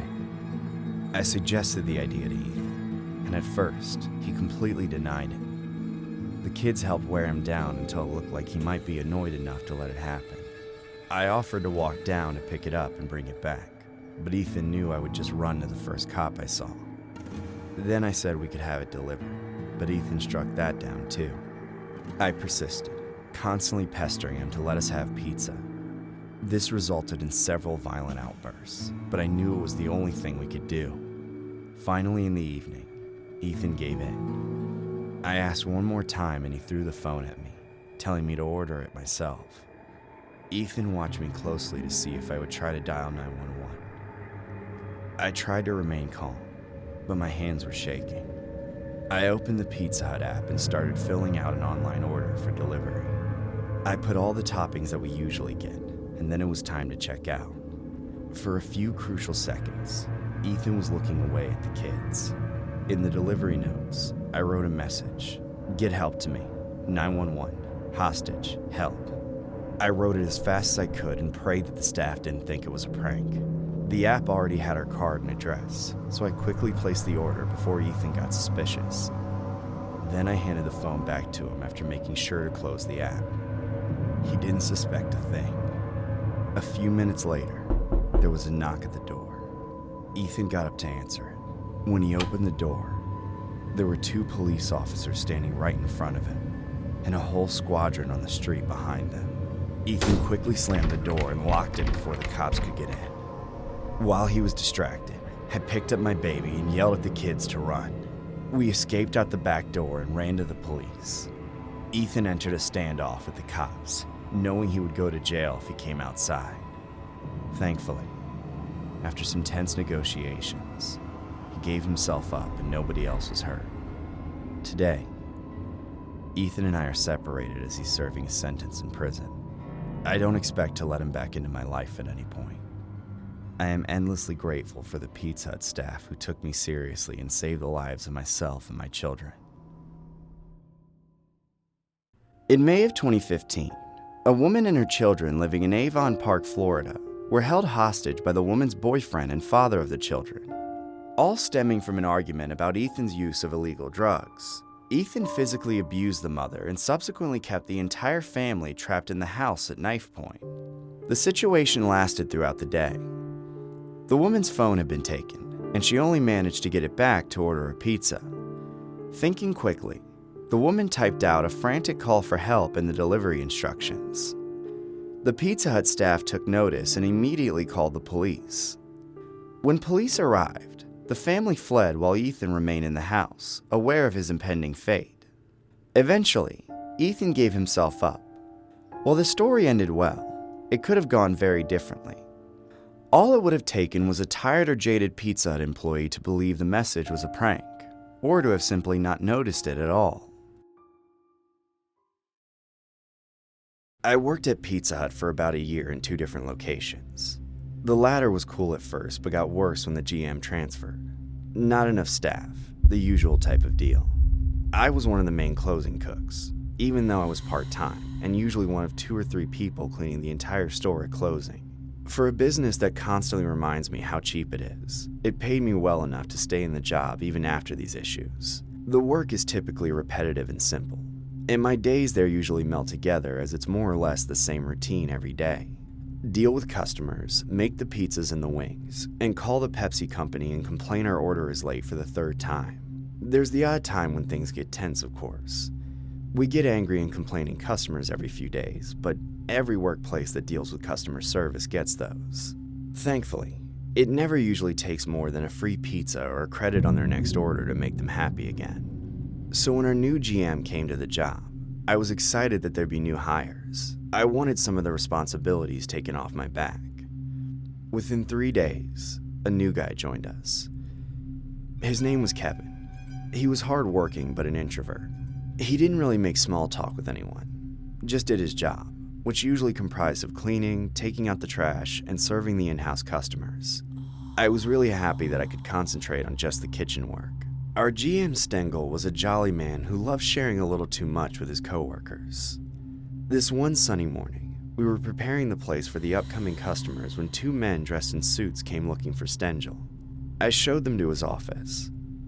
We all thought Stengel must have done something bad, which is why these men came for him. But once they left, Stengel came out with a big smile. Hey guys, my late uncle finally did something good for me. Lighting up with joy, Stengel announced that he had got $7,000 in a check from his maternal uncle as an inheritance. We all congratulated him and he promised to throw us a party. All day, everyone talked about Stengel's luck. While everyone was being happy for Stengel, Kevin began to behave oddly. I noticed him cleaning the floor pretty rigorously, so I decided to talk to him. Kevin gripped the broom so tightly that the tip of his fingers turned blue in pain. I walked over to him and found him breathing heavily as well. Everything all right, Kev? He lifted his face and looked me in the eyes. I got scared. His eyes were wide and his pupils were dilated. The veins on his forehead were popping out like he was furious about something. He maintained this pause for a long number of seconds, then let out a gasping breath. I'm fine. The rest of the day, we all got busy with work, and Kevin hadn't talked to anyone once. But knowing him and his nature, I overlooked the matter. I still wish I hadn't. Around 9 to 9:30, Stengel left to see his parents who lived on the outskirts of town. He probably wanted to give them the good news. We all mocked him, joking about how his ex-wife will call him soon wanting him back. Stengel was a chill guy, so he never took the teasing seriously. Rather, he very much enjoyed this harmless banter with his coworkers. The entire time Stengel talked about his life, I noticed Kevin's reaction. He was folding pizza boxes standing next to the counter, and the more Stengel talked, the more he got rough managing the boxes. I don't know why, but Kevin's behavior just set an alarm inside my head. I took Stengel aside and asked him, "Hey man, I'm happy for you. Drive carefully, okay?" Thanks, David. Be ready for an awesome party tomorrow. He said one last goodbye to everyone and drove off. The employees left one by one and I closed the shop. I was on my way home riding my scooter when I got a text notification. It was a text from Stengel. It read, Hey, had a brain fart. What's the door code again? Left my wallet. I pulled over to text him the door code, but before hitting the send button, Stengel texted again. This time he said, Never mind, Kevin let me in. Kevin? But I closed the shop after everyone left. Why the hell would Kevin be there? I quickly dialed Stengel and he picked up. Stengel, what's Kevin doing there? What do you mean? Didn't you tell him to take the trash out? No, I took the trash out myself. But he said... I then heard a muffled groaning, followed by the sound of the call getting disconnected. I was 20 minutes away from the restaurant, and I knew I had to turn around. The thought of something bad happening was all I could think about. When I reached the restaurant, I left my scooter in the middle of the road. All I could think about was seeing Stengel's face. The door was unlocked already. The restaurant was in darkness. The only light came out from the kitchen. I called out Kevin's name, but no one answered.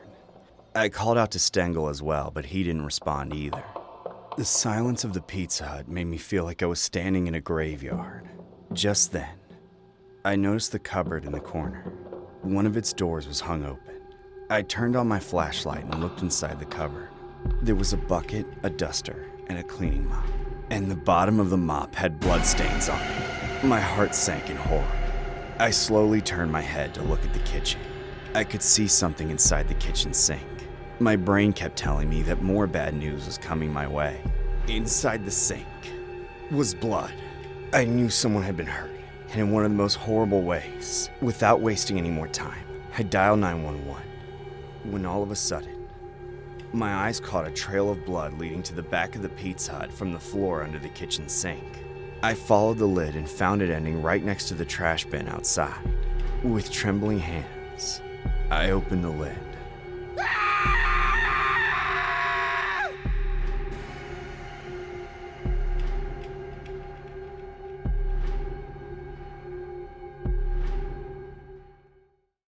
This story was inspired by the following events. On February 7th, a Milwaukee Pizza Hut employee named Kevon L. Ingram was arrested for the gruesome murder of his coworker Alex Stengel. Ingram shot Stengel in the head, then left his body in a trash can behind the restaurant, which was later found by the authorities. Police believe Ingram killed 55-year-old Stengel over a $7,000 inheritance check.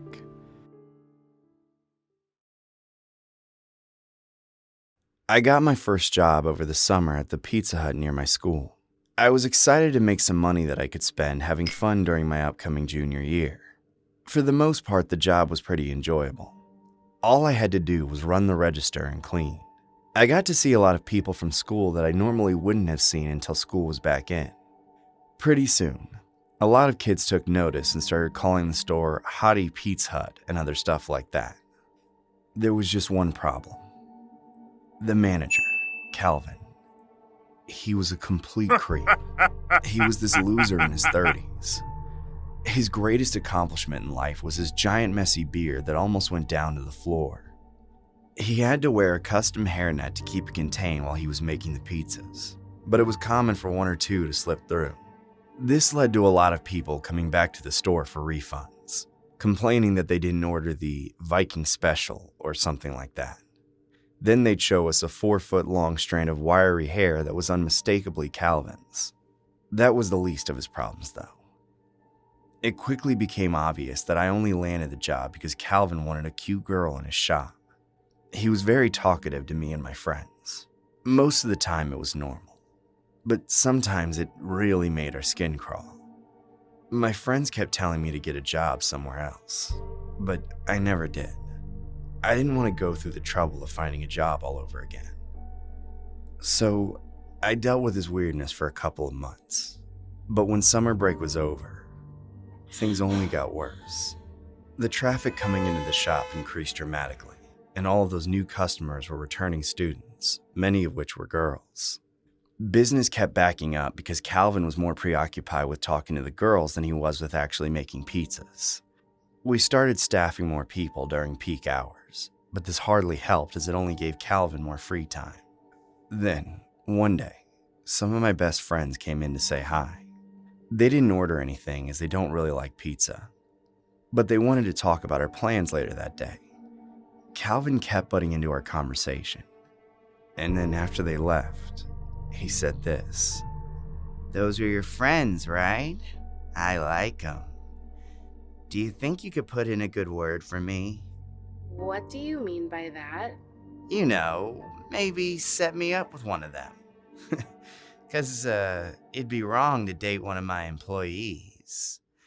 Calvin, we're all 16. You didn't know that? I knew, it's just, So, you mean it's not a problem for you? Hey, I was joking. Just joking. Look, somebody's coming in. Just take their order. I'm gonna go make some dough. After that interaction, things only got weirder. I tried to keep brushing things off, but it wasn't easy. About a week after he hit on my friends, he asked for my Snapchat. At first, I declined as he already had my number for work, but he kept pushing until I eventually gave it to him. I knew it wasn't a good idea, but I wanted to keep my job. Unfortunately, it soon proved to be a stupid decision. Calvin started snapping me a lot outside of work, almost every hour or two. The frequency of his messages and pictures alone freaked me out. But what he was saying in some of them was even worse. He told me that he had really come to like me and depend on me as an employee. I sincerely hoped he was only talking about work, but it kept evolving from there. At around 10 p.m. one night, he admitted that he was attracted to me, in love with me, even. I told him to stop saying all that crazy weird crap and to get a grip. I was 16 and he was 31, not to mention the fact that he was my boss, but he just wouldn't stop. He asked me if I felt the same way about him. That's when I lost my temper and went off on him, sending him a long video berating him for overstepping and being extremely inappropriate. I told him that there was never going to be any circumstance in which we would be together. Thankfully, it seemed Calvin came to his senses and apologized. He admitted that he was really drunk and shouldn't have said any of that, and he promised it wouldn't happen again. I reluctantly accepted his apology and left it at that. He didn't text me for a couple hours. I thought it was over. Then, at midnight, he sent me another photo. I dreaded opening it, but I knew I had to see what it was. To my horror, the haunting image that flashed before my eyes for a split second before I threw my phone across the room was a close-up picture of his junk. I screamed in disgust. It was just as hairy as his face, but even filthier and clearly unwashed. The caption said, "Does this change your mind?" I cried and shivered with disgust for a while before I was able to collect myself. Then I picked up my phone and blocked Calvin. A moment later, I realized I had to go to work with him the next day. My blood ran cold. I considered calling out, reporting him to corporate, or even calling the police on him. Unfortunately, I was feeling panicky and indecisive. In the end, I decided to go and see how things played out in person. The following afternoon, I came into work and said hello to Calvin. He said hi back, and that was the end of our conversation. I couldn't tell what he remembered. At best, he was blacked out the whole time. But it seemed like he remembered enough to be ashamed, though not enough to feel the need to apologize again. The day went on uneventfully, yet it was extremely awkward. Calvin was unusually quiet. Near the end of my shift, things were slowing down, so Calvin told me to go wash the women's restroom. It was just me and him in the shop, as the third employee had been cut an hour ago and the next was set to arrive soon. I grabbed the mop and rolled it into the bathroom, then started cleaning. A few minutes later, I heard the door open behind me, expecting to see a customer that I'd have to tell to come back later. I instead saw Calvin locking the door, sealing me in with him. What the hell are you doing in here? You still don't think we could ever be together? No! Get out! It's funny that you think you have a choice. In Kissimmee, Florida, during August of 2023, a 31-year-old manager of a Pizza Hut, Calvin Cook, sexually assaulted one of his employees. Official reports indicate that the victim was only 16 years old. It was also revealed during the investigation that the two had previously been in contact through social media, during which time Cook sent nude photos of himself to the victim over Snapchat. It was alleged that he was a persistent influence on the victim both at work and away through the use of social media. Unfortunately, the victim was too scared to speak out about what was happening out of fear of retaliation. not wanting to lose her job. Then, in late August, Cook ordered the victim to clean the women's restroom, where he subsequently followed her in and locked the door before committing several acts upon the victim. An arriving employee realized what was going on, but unable to open the door, she called the police. Cook was arrested soon after, but by then, the damage had already been done. Cook was faced with several felony charges. But at this time, the state of his conviction and sentencing are unknown. Have you ever met someone and suspected they might be a monster? I have, and it's something that will stick with me for life. I was hitchhiking home one afternoon when I met him. I know hitchhiking is dangerous. I know I should have known better. Get off my case, Mom. I was 16 and I'd been going to visit a friend on the outskirts of town on my bike. I was about a mile from town when the chain snapped and I was left to walk it home or leave it. That old Schwinn was basically my only means of transportation. My parents, being the dirty poor farmers that they are, couldn't just give me a car, so I would rather have left my leg on the side of the road than this bike. I figured I would walk it home and fix it. Chains were an easy bit of work, so that's how I came to be walking up the side of the road when a shiny black van came flying up the 2-lane strip about 10 miles over the speed limit. I was worried that the driver was about to lay into me for being in the way. It was pretty common for the guys in the community to holler at you for being in the way when they were just scared that they had almost gotten you hurt. And as the van backed up, I prepared to be told I should watch where I'm going, not walk so close to the road, and expect to get hit if I keep walking in places where I'm not supposed to be. As the van backed past me, however, I came to understand that this wasn't a local. It had a soft, shiny black silk look with a mask on the side of it. It was one of those theater masks, the happy or sad kind you see sometimes, and it was something I remember seeing on the outside of the drama department store at school. This one was a little different though. One mask was white, looking happy as it laughed until it cried, but the other one was red, its face kind of scary as it seemed to yowl. There was a word over the image, and I read it as Harlequin, but I know now that it said Harley Quinn. The driver rolled his window down, but far from being angry, he was scared. "Oh my God, are you okay? I swear I wasn't trying to hit you. I've got to pay more attention when I drive these small town roads. Do you need a ride into town? I'm heading there if you'd like a lift. It's the least I could do." Now, I knew better than to take rides from strangers, but this was a small town. This guy was the first real stranger I'd ever met in my life. And I'd been hitchhiking since I was 12, so I knew what to expect. Don't get in with guys who seem like they want to get handsy. Don't take rides from anyone you get a weird feeling about. I didn't get a weird feeling from this guy.